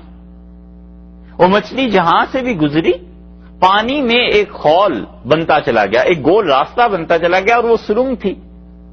تو یہ اللہ تعالیٰ نے کر دی کیونکہ خدا کو معلوم تھا اب یہ آگے جائیں گے پھر واپس پلٹ کے آئیں گے، تو انہیں اگر یاد نہ رہا کہ جگہ کون سی ہے تو پھر کیا ہوگا. تو اللہ تعالیٰ نے ان کی سہولت کے لیے کر دیا کہ وہ سرنگ بن گئی. ایک روایت یہ ہے، امام بخاری رحمۃ اللہ علیہ فرماتے ہیں کہ بس سادہ سا راستہ بن گیا. تو اس کا مطلب ہے سادہ سا راستہ جب بن گیا تو انہیں گویا کہ پتہ ہی تھا کہ کہاں پر لیٹے ہیں، کہاں پر وہ پہاڑ تھا، کہاں پہ اس کے سائے میں آرام کیا تھا. موٹی موٹی نشانیوں سے یہ حضرات واپس ہو گئے. دونوں ہی ترجمے اہل سنت نے کیے ہیں اور دونوں ہی درست ہیں. امام بخاری رحمۃ اللہ علیہ کی صحیح میں وہی آیا کہ اس مچھلی نے اپنا راستہ بنایا اور چلی گئی. لیکن آگے چل کر جو الفاظ آئے ہیں نا، ان الفاظ کو دیکھ کر معلوم ہوتا ہے کہ مچھلی نے در حقیقت کوئی سرنگ بن گئی ہوگی اس کے لیے. اسی لیے حضرت یوشع بن نون علیہ السلام اس پہ تعجب کا اظہار کرتے ہیں، یا یہ کہ اس وجہ سے تعجب ہوا انہیں کہ کیسے یہ ہو گیا کہ دسترخوان یا جس چیز سے باندھا تھا وہ کھلا اور مچھلی اس کے بعد سمندر میں چلی گئی. اگر وہ مردہ تھی تو زندہ کیسے ہوئی؟ تلی ہوئی تھی تو پھر تو اس کی زندگی اور گویا کہ دشوار تھی. اب کیا ہو گیا یہ سارا؟ تو اللہ تعالیٰ نے فرمایا کہ وہ کیا ہوا، وہ مچھلی نے اپنی جگہ بنا لی اور چلی گئی. سارابا اس نے سرنگ بنا لی. اب یہ دونوں حضرات کئی میل کے چلے ہوئے کہاں کہاں سے آئے ہیں. اللہ تعالیٰ نے فرمایا فلما جاوزا، اور جب یہ دونوں ہوئے آگے بڑھ گئے. جاوزا تجاوز کرنا، فلما جاوزا جب آگے چلے گئے، تجاوز کرنا. تجاوز کہتے ہیں کہ جو حد مقرر ہو اس سے بڑھ جانا. کہتے ہیں فلاں ملک جو ہے وہ ہماری زمین میں ناجائز تجاوز کر رہا ہے نا. ہندوستان والے دیکھو اب کشمیر کے مسئلے میں ناجائز تجاوز کر رہے ہیں نا، پاکستان کی طرف آ رہے ہیں، کہتے ہیں یہ کشمیر بھی ہمارا ہے. اور ان سے پوچھو تو وہ کہتے ہیں پاکستان والے ناجائز تجاوز کر رہے ہیں، جو خطہ ان کا اپنا بیچاروں کا ہے اصلی وہی ہم سے لینا چاہتے ہیں. تو یہ تجاوزات یعنی اصل سے بڑھ جانا. اب اصل میں پہنچنا تو وہیں تھا جہاں وہ مچھلی گئی تھی، وہی جگہ تھی، وہیں خدا کا کوئی بندہ موجود تھا. اللہ تعالیٰ نے فرمایا فلما جاوزا، جب یہ دونوں چلے اس حد سے آگے، قال لفتاہ، بولے موسیٰ علیہ السلام اپنے نوجوان سے، آتنا غداءنا، انہوں نے کہا لے آ ہمارا کھانا، صبح کا کھانا لے آ.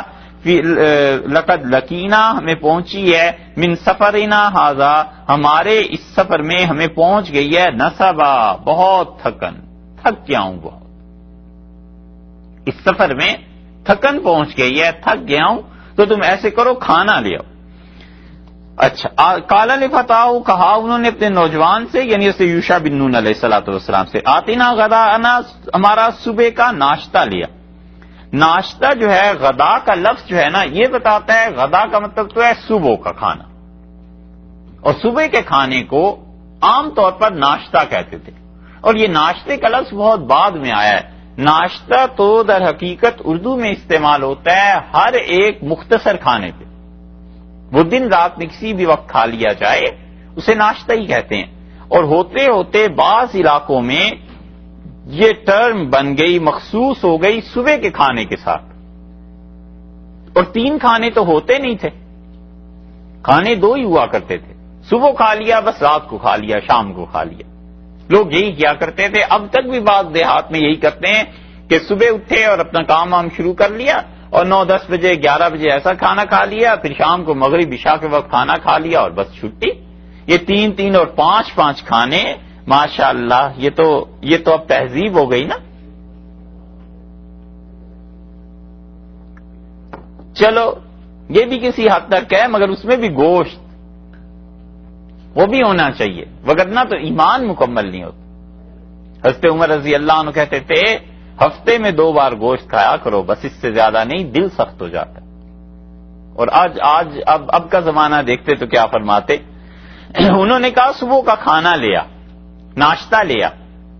لقد لقینا من سفرنا ھذا نصبا، یہ جو سفر ہے اس سے ہم بہت تھک گئے. کمال ہے ویسے یہ قرآن کا کہ آخر حضرت موسیٰ علیہ السلام کا یہ جملہ نقل کرنے کی ضرورت کیا تھی.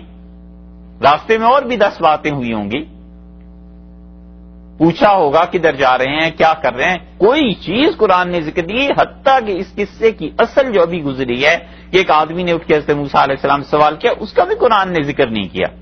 تو یہ جو فکر قرآن ذکر کرتا ہے نا، اس کا مطلب ہے اس میں بڑی سمجھنے کی باتیں. اب دیکھیں کہاں سے چلے، مصر سے، جزائر سے، سینا کے جزائر سے، اور کہاں پہنچ رہے ہیں، خرطوم. یہ جس مقام پر بھی پہنچے، سویز میں مان لیا پہنچ گئے، جیسا کہ اختلاف ہے، وہ شکایت نہیں کی کہ تھک گئے. اور یہاں اصل جگہ سے کچھ ہی آگے گئے ہیں اور فرماتے ہیں میں تھک گیا ہوں. یہ اشکال پیدا ہوتا ہے نا کہ اتنے لمبے سفر میں تو نہیں کہا، اور اصل جگہ سے تھوڑا سا آگے گئے اور کہا کہ میں تھک گیا ہوں. یہ کیا بات ہے؟ اس پہ مفسرین نے بڑی اچھی بات لکھی ہے. انہوں نے کہا ہے، وہ کہتے ہیں کہ جب آدمی کی طبیعت مقصد کے مطابق ڈھلی ہوئی ہو تو اپنے مقصد کے علاوہ جب کام کرتا ہے تو تھوڑے سے کام سے بھی تھک جاتا ہے. ویسے دن رات کام کرتا رہے نہیں تھکتا، مگر اپنے مقصد سے ہٹ کے جب کام کرتا ہے تو تھک جاتا ہے. اور یہ طبیعت صحیح ہو اپنے مقام پہ تو اس کا خاصہ ہے.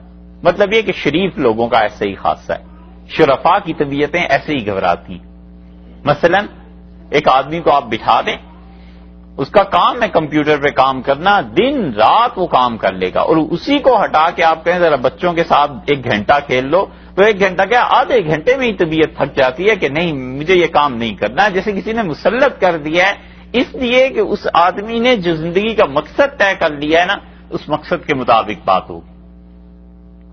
ایک آدمی کا مقصد اللہ کی عبادت کبھی بن جاتا ہے، اسے خدا کے ذکر میں، اللہ کی یاد میں، مراقبات میں اتنا اللہ کے ساتھ تعلق نصیب ہوتا ہے، اسے اب لگا دیں اس پہ کہ تھوڑی دیر پڑھو بیٹھ کے، تھوڑا سا مطالعہ کرو، تو 2-3 گھنٹے میں ہی کتاب سے طبیعت اکتا جاتی ہے. اور ذکر کرانے بٹھا دو تو پورے دن میں قرآن پڑھ لے گا. وہ کہتا ہے بالکل ٹھیک ہے، اس میں بے شک لگا رہوں، اس میں تھکن نہیں ہوتی، اور تھکن اس چیز میں ہو جاتی. اس لیے جس آدمی کی زندگی با مقصد ہوتی ہے وہ مقصد کے کام سے نہیں گھبراتا، بے مقصد کام میں اسے ڈالیے طبیعت فوراً اکتا جاتی.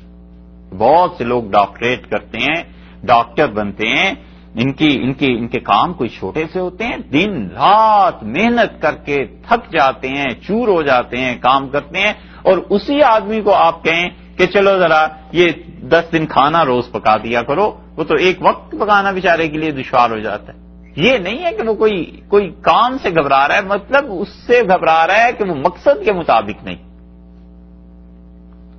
تو اس لیے مقصد سے ہٹ کے جو کام ہوتے ہیں نا، صحیح بات یہی ہونی چاہیے کہ طبیعت گھبرا جاتی ہے اس.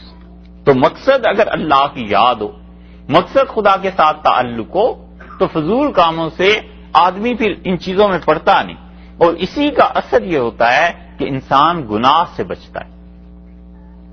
ایسے گناہ جن میں بہت وقت لگ جاتا ہے، ایک وقت ہوتا ہے جب آدمی اس میں پڑتا ہے، مگر جتنا شعور، اللہ کے ساتھ تعلق، عقل آتی جاتی ہے نا، اتنا ایسے گناہوں سے بچتا ہے جہاں پہ وقت ضائع ہوتا ہے. کہتا ہے یہ بہت بری بات ہے، اتنا وقت سو ہی لوں گا، اتنا وقت کوئی اور کام کر لوں گا. تو جتنی بہت سی خرافات ٹیلی ویژن ہوتی ہیں، ایسی چیزیں ہوتی ہیں، ان سے وہ بچنا شروع کر دیتا ہے، اس لیے کہ وہ چیزیں اس کی زندگی کے مقصد کے خلاف چلی جاتی. تو اللہ تعالیٰ نے فرمایا، انہوں نے کہا لقد لقینا من سفرنا ھذا نصب، یہ جو سفر ہے نا اس سے ہم تھک گئے. نبی کریم صلی اللہ علیہ وسلم نے اس کی طرف اشارہ فرمایا ہے بہت سی روایات میں، لیکن بات طویل ہو جاتی ہے. پھر قال ارأیت، اب یاد آیا وہ مچھلی کا. وہ بولے حضرت یوشع بن نون علیہ الصلوۃ والسلام، اور انہوں نے کہا اچھا ایک بات اور بھی اس سے ثابت ہوتی کہ لقد لقینا من سفرنا ھذا نصبا. انہوں نے کہا ہم تو اپنے اس سفر سے تھک گئے ہیں. اس پہ جساس رازی رحمت اللہ علیہ نے لکھا ہے، وہ کہتے ہیں کہ ہر شکایت، ہر تکلیف کا اظہار مکروہ نہیں ہے. مکروہ کام یہ ہے کہ آدمی صبر نہ کرے اور اللہ کی شکایت کرے. اپنے دوستوں سے اظہار کرنا، گھر والوں سے اظہار کرنا، بچوں سے اظہار کرنا کوئی منع نہیں. حضرت موسیٰ علیہ السلام نے اپنی تھکن کا اظہار کیا نا. باپ گھر میں آتا ہے، کہتا ہے میں بوڑھا ہو گیا ہوں، تھک جاتا ہوں ان کاموں سے، یار اپنے کام خود ہی کیا کرو. وہ کہتے ہیں یہ درست ہے. حضرت موسیٰ علیہ السلام نے بھی اظہار کر دیا. اسی طرح آدمی کبھی اپنے دوستوں سے کہتا ہے کہ نہ بھئی میں اب اس معاملے میں بہت عاجز آ گیا ہوں، جی چاہتا ہے اس کام کو چھوڑ دوں، تو وہ جو اظہار کرنا ہے یہ منافی نہیں ہے اللہ کی رضا کے، اللہ کی خوشی کی. اور یہ بات اس لیے عرض کرنا ضروری ہے کہ بعض لوگ تکلیف، مصیبت کے اظہار کو عالی شان ہونے کے منافی سمجھتے ہیں. وہ جو منافی چیز ہے نا وہ اللہ کی شکایت، وہ نہ کرے، اللہ تعالی کے معاملے میں دخل نہ دے. باقی اپنی طبیعت، اس کا اظہار عاجزی کا، یہ ٹھیک. سیدنا علی رضی اللہ عنہ پر جب حملہ ہوا تھا تو حضرت علی رضی اللہ عنہ کے سامنے کسی نے کہا کہ امیر المومنین رضی اللہ عنہ کو بڑی شکایت، بڑی تکلیف. تو کسی نے کہا ایسی بات نہ کرو، حضرت علی رضی اللہ عنہ پسند نہیں کرتے. تو انہوں نے کہا نہیں اسے کہنے دو، میں کیا خدا کے سامنے قوی بن جاؤں، خدا کے سامنے ہمت والا بن جاؤں؟ تو میں تو اللہ سے یہ عرض کرتا ہی ہوں کہ اللہ بہت تکلیف پہنچی. یہ چیز ہے، آدمی اپنی عاجزی کا اظہار اللہ کے سامنے بھی کرتا ہے، مخلوق کے سامنے بھی کبھی کبھی کرتا ہے، تاکہ دل میں یہ نہ پیدا ہو کہ میں تو اتنا عالی ہمت ہوں، اتنا بڑا. تو اس لیے حضرت موسیٰ علیہ السلام نے یہ جو شکایت کا اظہار فرمایا ہے تو یہ کوئی مکروہ نہیں ہے. اچھا، اور غدانا کا جو لفظ ہے صبح کا کھانا لیا، یہ صحیح ترجمہ کیا ہے شاہ عبد القادر صاحب رحمۃ اللہ علیہ نے کہ صبح کا کھانا لیا. کئی ایک لوگ یہاں لکھتے ہیں کہ ناشتہ لیا ہے، وہ بھی ٹھیک کہ ناشتہ بھی اب صبح کا کھانا ہی ہوتا ہے، اسی معنی میں استعمال ہوتا ہے، لیکن اصل چیز یہ صبح کا کھانا. اور ناشتہ وہ ہر جگہ کی اپنی اپنی اصطلاح ہے. کہیں تو ناشتہ کہتے ہیں کوئی بھی تھوڑا بہت کھانا کسی وقت بھی کھا لیا جائے، اور ناشتہ بمانی کھانا یہ تو پھر آپ دیکھیے بہار والوں میں اور حیدرآباد والوں میں، ان کے تو ناشتے بھی پورے کھانے ہی ہوتے ہیں، اور وہ ایسا کھانا ہوتا ہے کہ کئی مرتبہ سوچتے ہیں یہ کھانے کے بعد آدمی اب دن میں کام کیا کرے. ہمارے یہاں لاہور چلے جاؤ، ناشتہ کرو، لسی پیتا ہے آدمی، تو اس کے بعد سوچتے ہیں اب دن میں کیا کام کرنا ہے، اب تو چارپائی لے کے لیٹ جائے آدمی. تو انہوں نے کہا دیکھو اس سفر سے بہت تکلیف پہنچی. قال ارائیت، اب بولے اسے یوشع بن نون، اور انہوں نے کہا حضرت آپ نے دیکھا. ارائیت کا ترجمہ جو ہے لفظی طور پہ اگر کریں تو پھر تو یہی ہوگا کہ آپ نے دیکھا، آپ نے غور فرمایا، لیکن با محاورہ ترجمہ جسے کہتے ہیں وہ یہ کہ آدمی تعجب میں کسی چیز کا اظہار کرے جسے بھول گیا ہو. تو آدمی کہتا ہے ارے مجھے تو یاد ہی نہیں رہا، اوہو مجھے یاد نہیں رہا، ارے حضرت ایسا لفظ ہوتا ہے، کہتا ہے یہ لیجئے آپ مچھلی کا ذکر کر رہے ہیں وہ تو خیال ہی نہیں رہا. ارائیت عربی میں اس معنی میں اس وقت انہوں نے کہا ارے یہ لیجئے اذ اوینا الی الصخرۃ، جب ہم وہ جو تھی نا چٹان اس پتھر کے پاس ہم رکے تھے. یہ ہے وہ چیز جو حدیث میں آئی ہے، رسول اللہ صلی اللہ علیہ وسلم اب چٹان کے سائے میں حضرت موسیٰ علیہ السلام سو گئے تھے. انہوں نے کہا حضرت وہ جو چٹان کے پاس ہم رکے تھے فإنی نسیت، میں تو بھول گیا، الحوت مچھلی کا عجیب قصہ آپ سے ذکر کرنا میں اسے بھول گیا. اوہو وہ تو یاد ہی نہیں رہا کہ مچھلی زندہ ہوئی اور زندہ ہو کر سمندر میں اس نے اپنا راستہ بنا لیا. ان کا حضرت میں وہ بھول گیا تھا عجیب قصہ. وما انسانی ہو، اور مجھے کس چیز نے بلایا تھا، الا شیطان، اور یہ مجھ کو بلایا تھا شیطان نے، ان اذکرہ کہ میں اس کا ذکر کروں آپ سے، مجھے شیطان نے بلا دیا تھا اس کا ذکر کرنا. اس کا مطلب یہ ہے کہ شر اور برائی اس کی نسبت شیطان کی طرف کی کہ حضرت شیطان کی وجہ سے بھول گیا. اور یہ بھی معلوم ہوتا ہے کہ شیطان کے اثر سے کبھی کبھی آدمی بھول بھی جاتا ہے، اور یہ بھول جانا کوئی ولی اللہ ہونے کے خلاف چیز نہیں ہے. یہ وہ شخص بھول گیا ہے جس کو یا تو اس وقت نبوت مل چکی تھی جیسے یوشع بن نون علیہ السلام کو، اور یا یہ کہ مستقبل میں نبوت ملنی تھی، بھول گئے. تو جو اپنے مشائخ کے متعلق یہ سمجھتے ہیں کہ وہ تو کوئی چیز بھولتے کیا، انہیں ان کی نظر سے تو کوئی چیز مخفی نہیں ہوتی، لوح محفوظ بھی ان کے سامنے ہوتی ہے، خدا کی کاموں میں جیسے چاہیں وہ دخل دیتے پھریں، کوئی انہیں پوچھنے والا نہیں ہوتا. انہیں اپنے عقیدے پر غور کرنا چاہیے کہ یہ وہ شخص ہے جو حضرت موسیٰ علیہ السلام کی صحبت میں رہ رہا، اور جسے یا تو اللہ نے نبوت دے دی ہے یا آئندہ کو ملنی ہے. کس قدر پاک آدمی ہوگا، حضرت موسیٰ علیہ السلام کے صحابی ہوئے نا، اور اس مقام کے آدمی ہیں، لیکن اس کے باوجود عرض کیا کہ حضرت میں بھول گیا ایسی چیز. تو اس سے انہوں نے کیا کیا، انہوں نے کہا کہ حضرت میں بھول گیا ہوں آپ سے کہنا. واتخذ، اس نے بنا لیا، سبیلہ، اپنا راستہ، فی البحر، سمندر میں، عجبا، عجیب راستہ اس نے بنا لیا تھا. وہ تو عجیب طرح زندہ ہو کے چلی گئی، وہ زندہ تھی، اور اس کے بعد میں نے دیکھا کہ وہ مری ہوئی تھی، اور اس کے بعد وہ کھلا ناشتہ دان اور وہ زندہ ہوئی، اور میں نے دیکھا زندہ ہو کے چلی گئی. تو یہ جو عجبا کا لفظ ہے نا، یا تو یہ اس لیے یہاں پر استعمال کیا ہے عجبا اور سرابا. یہاں 63 نمبر میں عجبا کا لفظ آ گیا، 61 نمبر کی آیت کے آخر پہ سرابا کا لفظ آ گیا. تو یا تو یہ کہا جائے کہ وہ جو سرنگ سرابا بنی تھی، راستہ سرنگ، اس بنیاد پر انہوں نے کہا کہ عجبا، وہ تو عجیب چیز بن گئی تھی، سرنگ بن گئی تھی. اور یا یہ کہ حضرت وہ جو اس کی زندگی تھی نا، زندہ ہو جانا دوبارہ اس کا، یہ بڑا عجیب قصہ مجھے محسوس ہوا، وہ تو ایسے چلی گئی تھی. اس سے معلوم ہوتا ہے کہ انہوں نے جو ذکر کیا تو حضرت موسیٰ علیہ السلام کو پتا نہیں تھا پہلے. وگرنہ وہ کیوں کہتے کہ کھانا لیا؟ پتہ انہیں کو تھا. تو اس لیے انبیاء علیہ الصلوۃ والسلام سب کچھ نہیں جانتے ہوتے. بہت سی چیزیں ایسی ہوتی ہیں جو امر واقعہ میں ہوتی ہیں اور انبیاء علیہ الصلوۃ والسلام کو اس کا علم نہیں ہوتا. ترمذی میں آیا ہے رسول اللہ صلی اللہ علیہ وسلم نماز پڑھانے آئے اور تشریف لائے نماز پڑھانے کو اور مصلی پہ کھڑے ہوئے، اور اس کے بعد آپ نے فرمایا علی مکانکم، اپنی جگہوں پر قائم رہنا، ادھر ادھر نہ ہونا. لوگ کھڑے رہے، آپ پھر آئے اور نماز پڑھائی. اور ایک روایت میں آیا ہے کہ جلدی سے رسول اللہ صلی اللہ علیہ وسلم گئے اور واپس آئے. دونوں روایات الگ الگ ہیں. یہ روایت حدیث کی کتابوں میں دیکھیے گا.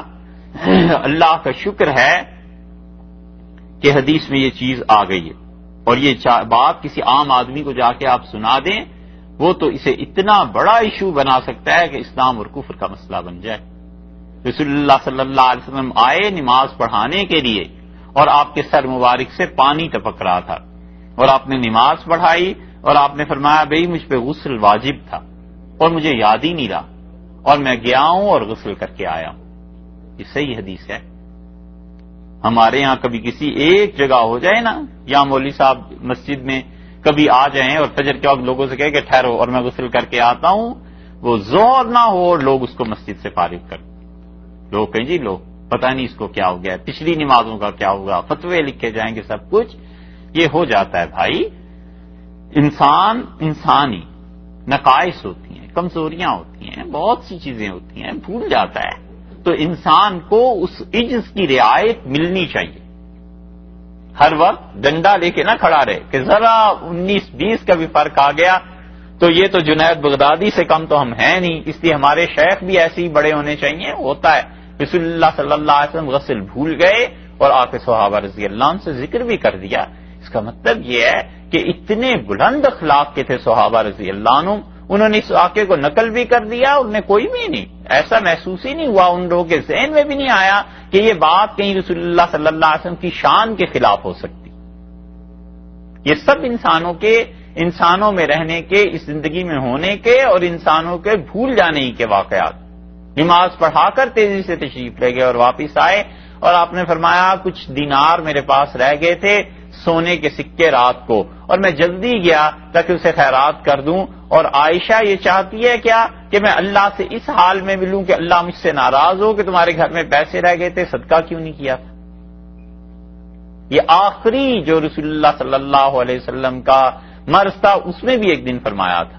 اور اسی طرح رسول اللہ صلی اللہ علیہ وسلم مجھے برا لگتا ہے میں اللہ سے اس حال میں ملوں کہ میری اپنی ملکیت میں کوئی پیسہ ہو. یہ تو لوگوں کا پیسہ ہے، ان کے پاس چلا جانا چاہیے تھا. تو بھول جاتی ہیں کئی مرتبہ چیزیں، یہاں ان کے ساتھ ہوا اور بھول گئے. اس آیت میں ایک بات ہے بڑے کمال کی، جس پہ اب تک مستشرقین دکھتے ہیں اور وہ کہتے ہیں یہ قرآن اللہ کا کلام نہیں ہے. 2 مقامات ہیں دیکھنے کے، اور کمال کی بات یہ پہلی مرتبہ قرآن میں کہیں آیا ہے، اس لیے اس کا ذکر آپ سے کرنا ضروری ہے. قاعدے اور اصول کے مطابق آپ یہاں پر کوئی لفظ دیکھیں، مثلا الیہ دیکھیں، علیہ، اور قاعدہ اور اصول یہ ہے کہ ایسے الفاظ جہاں آیا کرتے ہیں جہاں ہو کی ضمیر آتی ہے، ہا آتی ہے ضمیر کے طور پہ، اس سے پہلے زیر آ جائے یا کا حرف آ جائے تو ضمیر کے نیچے ہمیشہ زیر پڑی جاتی ہے. مثلا بہی، الیہ، یہ لفظ آپ نے کئی مرتبہ پڑھا ہے قرآن پاک میں.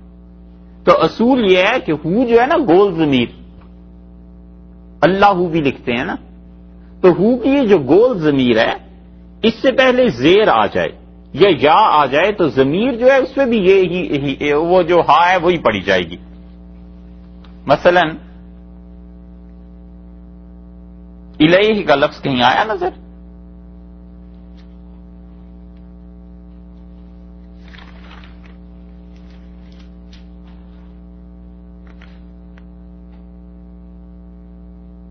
یہ دیکھیے 56 نمبر آیت میں اسی صورت کی بہی کا لفظ آیا نا، آخر پہ وَيُجَادِلُ الَّذِينَ كَفَرُوا بِالْبَاطِلِ لِيُدْحِضُوا بِهِ الْحَقَّ، بہی کا لفظ ہے نا، تو یہ جو گول ہا ہے اس سے پہلے با جو ہے اس پہ زیر آ گئی نا، اس کے بعد ضمیر آئی اس پہ بھی زیر پڑی، اس پہ زیر پڑیں گے تو ہا جو ہے ضمیر آ گئی، اس کے نیچے بھی زیر ہی آئے گی، ٹھیک ہے جی۔ یہ بہت جگہ پہ آپ کو ملے گی، بہی، الی، علی، عین سے، الف سے، تو جہاں بھی گول ہا کی ضمیر ہے اس سے پہلے جو یہ آ جاتی ہے اگر اس میں زیر ہے تو بعد میں بھی زیر ہی پڑی جائے گی۔ یہ تو اصول ہے جو عربوں میں مسلم ہے گرامیٹیکلی۔ جن لوگوں نے قرآن پر اعتراض کیا ہے مستشرقین نے، وہ کہتے ہیں کہ یہ قرآن اللہ کی طرف سے ہو ہی نہیں سکتا، کیونکہ یہاں پر ہونا چاہیے تھا اصل میں تو لفظ جو ہے اس آیت میں کہ ارائیت اذ اوینا الی الصخرۃ، آپ نے غور فرمایا حضرت جب ہم وہ صخرہ چٹان کے پاس رکے تھے، فانی نسیت الحوت، تو میں بھول گیا مچھلی کا ذکر کرنا، وما، اور نہیں، انسانی ہے، وہ کہتے ہیں یہاں یا آ رہا ہے نا، اس سے پہلے نون پہ زیر ہے تو انسانی ہی ہونا چاہیے تھا۔ یہ تو گرامر کے خلاف ہے، قرآن نے اسے کیوں بیان کیا ہے ایسے؟ اور یہ پچھلے لوگوں نے تو ذکر کیا ہی کیا تھا، اب بھی اس صدی میں کیا، بھی 2-3 برس پہلے ایک کتاب یہیں کی چھپی ہوئی ہم دیکھ رہے تھے، اس نے قرآن پاک کے کئی مقامات ایسے گنوائے ہیں اور پڑھ پڑھ کے ہنسی آتی رہی کہ یہ کوئی پڑھ لے ایسا آدمی جس نے ان چیزوں کو نہ پڑھا ہو تو وہ تو بیچارہ چکر میں پڑ جائے۔ اور بات اس کی اپنی جگہ 100% درست ہے کہ عربی میں گرامر ایسے ہی، اگر گرامیٹیکلی اس آیت کو دیکھیں 2 مقام ایسے ہیں جہاں اللہ تعالیٰ نے اس قاعدے کے خلاف قرآن کو نازل فرمایا ہے، وما انسانی ہی ہونا چاہیے تھا، یہ جو ہا گول نظر آ رہا ہے جس پہ پیش ہے، اس پیش کی بجائے یہاں پر زیر آنی چاہیے تھی، ایک یہ مقام ہے۔ دوسرا مقام آپ دیکھیے سورہ فتح میں 26ویں پارے میں، سورہ فتح میں یہ آیت ایک مل جائے گی،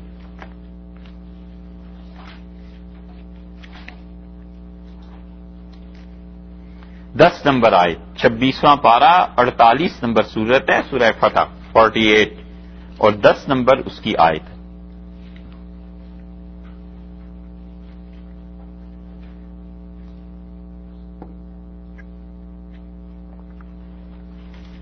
دس نمبر ملی؟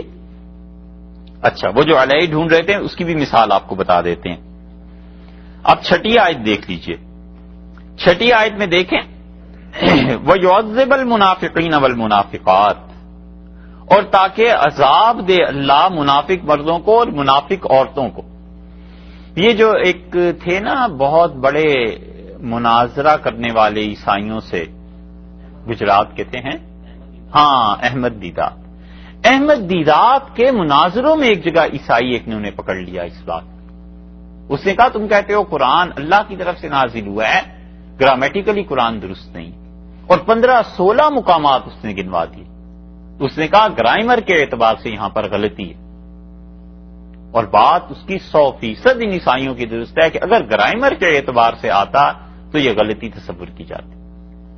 اچھا، اسے بھی پکڑ لیا تھا اس بات پہ، یعذب المنافقین والمنافقات، اور اللہ عذاب دے تاکہ منافق مردوں کو اور دغاباز عورتوں کو، والمشرکین والمشرکات، مشرک مردوں کو اور عورتوں کو، الظانین باللہ ظن السوء، جو اللہ سے برے گمان، بری امیدیں رکھ رہے تھے، علیہم دائرۃ السوء، اور ان پر پھیریں ان کی مصیبتیں، وغضب اللہ، اور اللہ کا غصہ علیہم، دیکھا نا یا آ گئی نا علیہم، وَلَعَنَهُمْ، اور اللہ نے ان پہ لعنت کی، یہ علیہم یہ اسی طرح آتا ہے کہ اس کے بعد جو لفظ ہے جو حرف آ رہا ہے اسے کسرہ کے ساتھ آنا چاہیے، زیر کے ساتھ آنا چاہیے۔ 10ویں آیت میں دیکھیے قرآن میں یہ 2 مقامات ہیں جہاں پہ اللہ تعالیٰ نے اس اصول کے خلاف قرآن کو نازل کیا ہے۔ اللہ تعالیٰ نے فرمایا ان الذین یبایعونک، وہ لوگ جنہوں نے بیعت کیا ہے آپ کے دست مبارک پہ حدیبیہ میں صحابہ رضی اللہ عنہم نے، انما یبایعون اللہ، انہوں نے اللہ کے ہاتھ پر بیعت کی، وہ اتنے پاک لوگ ہیں، ید اللہ فوق ایدیہم، اور اللہ کا ہاتھ ہے ان صحابہ رضی اللہ عنہ کے ہاتھوں کے اوپر. فمن نکثا، اور جو کوئی اپنے وعدے سے پھرے گا، بات کو توڑے گا، فانما ينكث على نفسه، تو اسے یہ بیعت کا توڑنا اپنے آپ کو خراب کرنا ہے، اپنے ہی جی میں کچھ نقصان کرے گا. ومن اوفا، اور جو پورا کرے گا، بما عاہد، جو اس نے وعدہ کیا ہے، علیہ اللہ. یہ جو علیہ اللہ ہے نا، یہاں پر علیہ پہ علیہ کا لفظ جو ہے اس کے بعد ہا آ رہی ہے نا گول، اس پہ آنی چاہیے تھی زیر، یہ گرامر کے خلاف. ومن اوفا بما عاہد علیہ اللہ، اور جس نے اقرار کو پورا کیا جو اللہ کے ساتھ انہوں نے کیا تھا وہاں حدیبیہ میں، فسوف یؤتیہ اجرا عظیما، اللہ بڑا اجر دے گا ان صحابہ رضی اللہ عنہ کو جو اپنے وعدے میں پورے اترے. یہ دوسرا مقام اور وہ پہلا مقام. قرآن میں یہ دو مقام ایسے ہیں جہاں گرامر کے مطابق نہیں ہے. اس کا کیا جواب؟ اس کے کئی جواب ہیں بھائی، سیدھے سادے. مفسرین نے بھی لکھے ہیں، ہمارے اساتذہ بھی بیان کرتے. مفسرین کہتے ہیں کہ یہ روایت ہے حفص رحمۃ اللہ علیہ کی جو ہم پڑھتے ہیں، اور امام حفص رحمۃ اللہ علیہ کی اور عبداللہ ابن مسعود رضی اللہ عنہ کی جو روایت ہم تک پہنچی ہے وہ یہی ہے کہ یہاں پر اللہ تعالیٰ نے ہاں پر پیش ہی نازل فرمائی ہے دونوں مقامات پہ. اس لیے ہم اس کو پیش ہی پڑھتے ہیں کیونکہ اللہ تعالیٰ نے ایسا ہی نازل کر دیا ہے. اور حفص رحمۃ اللہ علیہ کے علاوہ باقی جتنے ائمہ ہیں قرات کے 14 کے قریب بڑے بڑے قراء، جو ایک حفص رحمۃ اللہ علیہ کے بھی شیخ امام عاصم رحمۃ اللہ علیہ کو چھوڑ کے باقی جو 6 ہیں وہ سب کے سب اس مقام پر بھی اور اس مقام پر بھی ہا کی زیر کے ساتھ ہی اسے پڑھتے ہیں. یعنی جب اسے پڑھیں گے تو وہ اس کو بھی ایسے ہی پڑھیں گے کہ وما انسانیہ الا الشیطان ان اذکرہ. اور وہاں پر سورہ فتح میں بھی پڑھتے ہیں علیہ اللہ. تو قراتیں 2 ہو گئیں، ایک حفص رحمۃ اللہ علیہ کی قرات ہوگی جو ہم پڑھتے ہیں، اور ایک قرات باقی سارے ائمہ کی ہو گئی جو وہ پڑھتے تھے. ہمارے تک جو قرات پہنچی ہے وہ حضرت عبداللہ ابن مسعود کی، حضرت علی کی اور حضرت عمر رضی اللہ عنہ کی ہے، اور حضرت ابی بن کعب رضی اللہ عنہ وغیرہ کی جو قراتیں ہیں ان میں ہا پر زیری آتی ہے. اس لیے ہم کہتے ہیں پہلی بات تو یہ ہے کہ یہ قرات سب کی اتفاق سے نہیں ہے. اصولاً تو یہ بات ماننی چاہیے تمہیں جو بھی عیسائی اعتراض کرتا ہے کہ اللہ نے قرآن پاک کو مختلف قراتوں میں نازل کیا ہے. جب آپ یہ مانیں گے یہ مسئلہ حل ہو جائے گا. اگر آپ سرے سے یہی نہیں مانتے کہ قرآن اللہ نے نازل کیا ہے تو پھر تو کوئی بھی اعتراض کیا جا سکتا ہے. اور خود اس قرات کا دوسرا جواب یہ ہے کہ یہ خود اس طرح کا ہونا اس کی دلیل ہے کہ اللہ ہی نے نازل کیا، اس لیے کہ سارے عرب زندہ تھے. اور یہ صورت ہے مکی، وہ تو طاق لگا کے بیٹھے ہوئے تھے کہ کوئی چیز قرآن میں ایسی ملے، کوئی کلام ایسا ملے جس پر اعتراض کرنے کا موقع ہو. سارے عربوں کے بیچ میں نازل ہوا، مشرکین مکہ کے سامنے پڑھا گیا، سب حاضر تھے، کسی نے اعتراض نہیں کیا. کیوں نہیں کیا؟ اس کا مطلب یہ ہے کہ یہ چیز کہیں نہ کہیں پہ ہوگی، زبان میں رائج، چاہے ہم تک نہ پہنچی. ورنہ مشرکین مکہ کا اعتراض قرآن پہ، رسول اللہ صلی اللہ علیہ وسلم پہ ایک ایک اعتراض مفسرین نقل کرتے ہیں کہ اس موقع پہ مشرکوں نے کئی بار آپ نے سنا ہے کہ انہوں نے یہ اعتراض کیا تھا، اس کے مقابلے میں یہ آیت نازل ہوئی. آخر کیوں مکہ والوں نے اعتراض نہیں کیا رسول اللہ صلی اللہ علیہ وسلم کہ تم تو عربی بھی ٹھیک طرح نہیں اس کی پڑھتے، یہ دیکھو یہاں پر زیر آنی چاہیے تھی، یہاں پہ پیش تم نے کیوں پڑھ دی؟ اس کا مطلب ہے صحابہ رضی اللہ عنہ کو من نوعن جس طرح رسول اللہ صلی اللہ علیہ وسلم پڑھا دیا اسی طرح امت تک پہنچ گیا. انہوں نے اپنی طرف سے کوئی تبدیلی اس میں نہیں کی. دوسرا جواب تو اس کا یہ. اور تیسری بات ہمارے اساتذہ کہتے تھے کہ دیکھو یہاں پر ذکر آ رہا ہے سارا ان چیزوں کا جو عجیب و غریب ہے. 3 قصے تو آگے ہی آ رہے ہیں. پھر اس مچھلی کا زندہ ہو کر سمندر میں چلا جانا یہ بھی عجیب و غریب ہے. پھر اس مچھلی کا اگر وہ تلی ہوئی تھی مری ہوئی تھی تو زندہ ہونا پھر اس کا سرنگ بن جانا، یہ دونوں واقعات عجیب و غریب ہیں.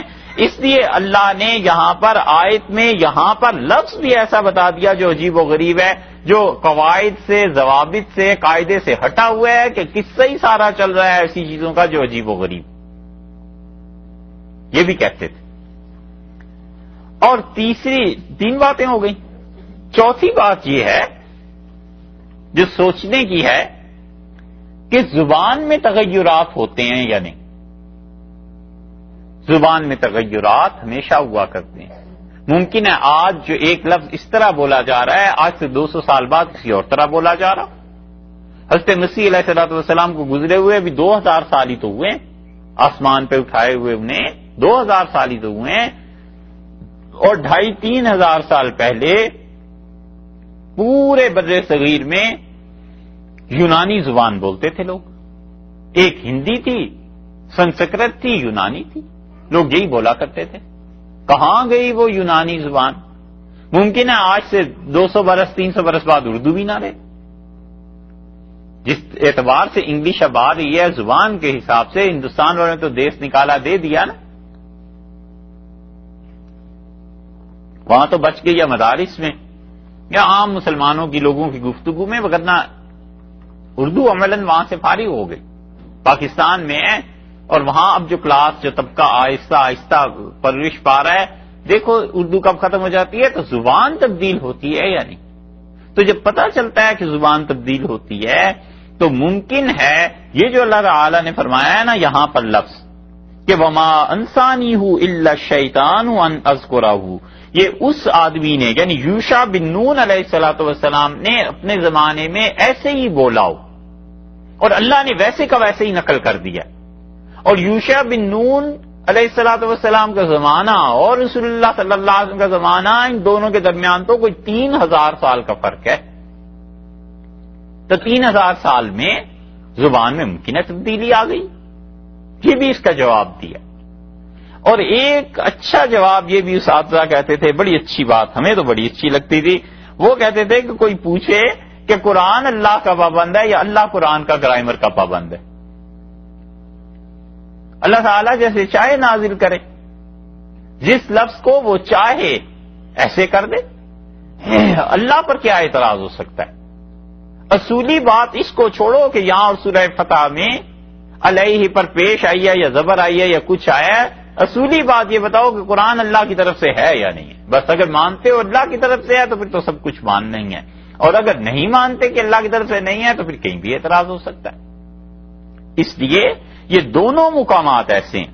یہاں پر 63 نمبر آیت میں کہ وما انسانیہ، اور انہوں نے کہا مجھے کسی نے نہیں بلایا الا الشیطان، شیطان نے.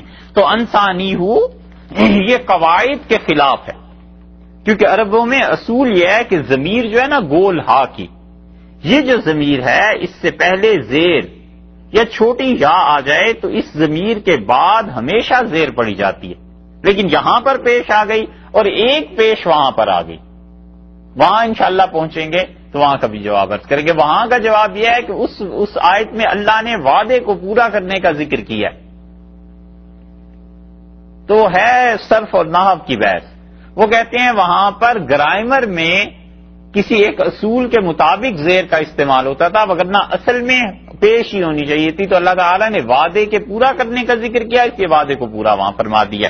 بہرحال وہ 26ویں پارے کی بات ہے، جب پہنچیں گے جب دیکھیں گے. یہاں پر اللہ تعالیٰ نے فرمایا وہاں انسانی ہوں، اور اس نے کہا مجھے کسی چیز نے نہیں بلایا مگر شیطان نے بلا دیا. تو یہاں پر یا کے بعد جو گول ہا آ رہی ہے اس میں آنی چاہیے تھی زیر. قرآن نے کیوں ایسے کیا؟ قرآن پاک میں کئی مقامات اب آہستہ آہستہ آگے آتے جائیں گے جو گرامر کے ان اصولوں کے کبھی کبھی خلاف پڑتے ہیں جو آج گرامر عربوں کی ہمارے پاس ہے، اور اس کو انگریز، یہودی، عیسائی جو عربی پڑھے لکھے ہیں مستقل لکھتے ہیں کہ وہ کہتے ہیں یہ کتاب اللہ کی ہو نہیں سکتی، گرامیٹیکلی ٹھیک نہیں. ہم کہتے ہیں اللہ گرامر کا پابندی نہیں، اللہ تعالیٰ جیسے چاہے اس کو نازل کر دے. اور اللہ نے عربی زبان میں نازل کر کے اصل میں جو کمال کی بات لوگوں کے لیے کی ہے، آپ ایسے سمجھ لیں اللہ نے عربی کا ایک معیار باندھ دیا. زبانوں میں ارتقاء ہوتا ہے آہستہ آہستہ، اور فلسفہ یہ ہے زبان کا کہ یہ ارتقاء ہوتے ہوتے ایک عروج پر پہنچتی۔ یہاں آئین کا دن مناتے ہیں جس دن امریکہ میں آئین پاس ہوا تھا، ہندوستان میں تو مناتے ہیں نا کانسٹیٹیوشنل ڈے، ریپبلک ڈے، کس دن ہے؟ یا نہیں مناتے نا، مختلف جگہوں پہ مناتے ہیں۔ یہاں کا جب آئین طے ہوا تھا تو اسمبلی میں رائے شماری کانگریس میں اس بات پر ہوئی کہ امریکہ کی زبان انگلش ہوگی یا اسپینش ہوگی۔ یہ جو کچھ تاریخ میں ہم نے پڑھا ہے وہ بتاتے ہیں۔ انسائکلوپیڈیاز والوں نے لکھا ہے کہ ایک آدمی رہ گیا تھا اور دونوں طرف کی پارٹیز نے سے کہا کہ تمہارا ووٹ پوری دنیا کا فیصلہ کر دے گا، امریکہ کا فیصلہ ہو گیا تو پوری دنیا کا ہی فیصلہ ہو جائے گا، اور تم اسپین کے حق میں ڈال دو۔ اس نے انگلش کے حق میں ڈال دی۔ نتیجہ یہ نکلا کہ انگریزی زبان جو صرف دیہات میں گاؤں میں کہیں بولی جاتی تھی، آہستہ آہستہ وہ پھیلنی شروع ہوئی، ابھرنی شروع ہوئی۔ پھر شیکسپیئر جیسے انسان جب پیدا ہوئے تو انہوں نے ڈراماز لکھے، یہ چیزیں لکھی، تو زبان آہستہ آہستہ بڑھی، حتیٰ کہ اب پہنچ کے انگریزی اپنے بوم پہ پہنچ گئی۔ دنیا میں ہر زبان سے جتنے نئے الفاظ آ رہے ہیں انگریزی میں ڈالے جا رہے ہیں، اور یہ زبان اپنی عروج اور ترقی پہ پہنچی۔ فرض کر لیجئے کہ شیکسپیئر کی انگلش جو ہے یہ معیار اور سٹینڈرڈ ہوتی انگریزوں کا، اور شیکسپیئر کہیں پہلے ہی دن پیدا ہو جاتا اور کوئی ڈرامہ لکھ دیتا، کوئی چیز لکھ دیتا، تو جہاں پر انگلش زبان نے ترقی کر کے اب 500 سال میں پہنچی ہے، پہلے ہی دن اس کا سٹینڈرڈ قائم ہو جاتا نا، کیونکہ شیکسپیئر نے ایسی انگلش لکھ دی تھی۔ یہ بات خیال میں آئی؟ سمجھ میں آتی؟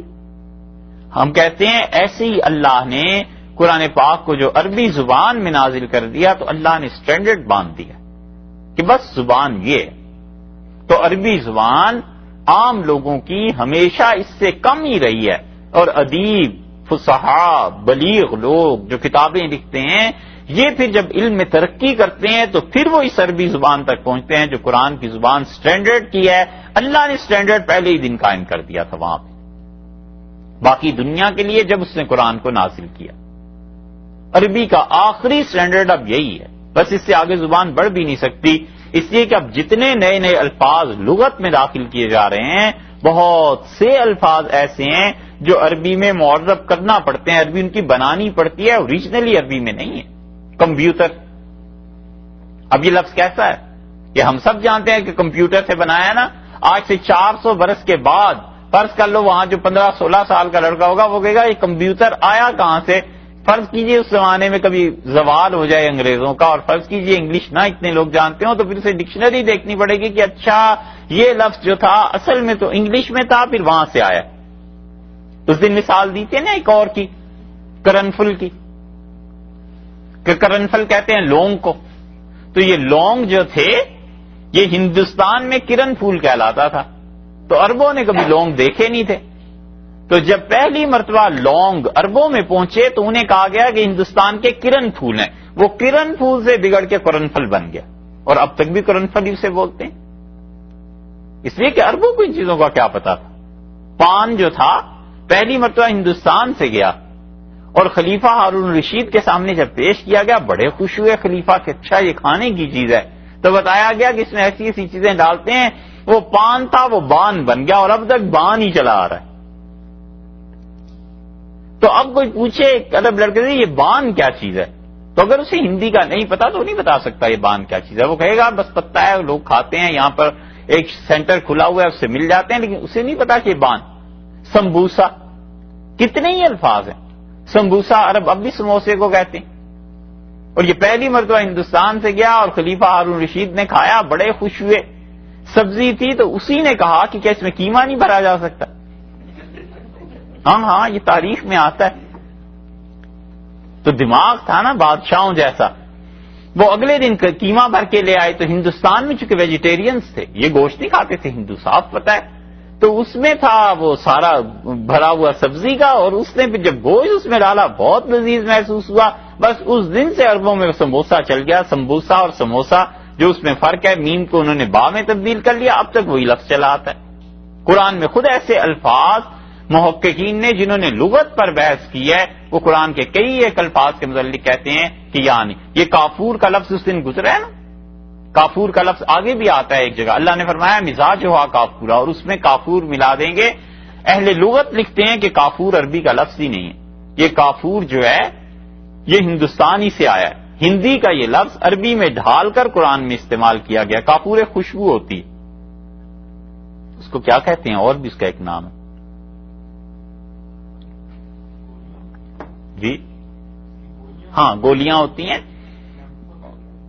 ہاں مرتے ہوئے وہ جو کفن ہوتا ہے اس پہ میت کو لگاتے ہیں، کافور وہ ہوتا ہے۔ خیر، تو اس طرح الفاظ بدلتے ہیں، یہ پورا ایک موضوع ہے مستقل کہ الفاظ زبانوں میں کیسے تبدیل ہو کے ایک سے دوسری جگہ پہنچتے ہیں۔ ہم کہتے ہیں اللہ نے پہلے ہی دن جو قرآن پاک کو نازل کر دیا تھا اور یہ کر دیا تھا، یہ تو سٹینڈرڈ خدا نے عربی کا باندھ دیا، اور خدا اس کا پابند تھوڑا ہی ہے کہ وہ زیر زبر کے مطابق ہی نازل کرے، اللہ کی ذات عز و جل وہ اس سے بلند و بالا ہے، جیسے بھی وہ چاہے نازل کر دے۔ تو اللہ نے فرمایا وما انسانیہ الا الشیطان ان اذکرہ، انہوں نے کہا حضرت وہ شیطان نے بھلا دیا تھا کہ میں آپ سے ذکر کرتا۔ یہ بات اس لیے اتنی تفصیل سے بیان کی ہے کہ آپ قرآن کے موضوع پر اگر لٹریچر پڑھیں گے تو یہ بہت بڑا سوال آئے گا کہ قرآن گرامیٹیکلی درست نہیں، یہ بہت اس کو اچھالتے بھی ہیں، مستقل کتابیں پچھلوں نے بھی لکھی ہیں، اب تک بھی لوگ لکھ رہے ہیں، اور ڈکشنریز جو انگریزوں نے عربی کی لکھی ہیں اس میں بھی بعض جگہ وہ کہتے ہیں کہ یہ گرامیٹیکلی درست نہیں ہے، تو آدمی پہنچ کے پریشان ہوتا ہے کہ یہ کیسے ہو سکتا ہے، پھر خاص طور پہ عربی نہ پڑھی بھی ہو تو اور الجھن، اور عربی زیادہ پڑھ لی ہو تو بھی الجھن ہوتی ہے۔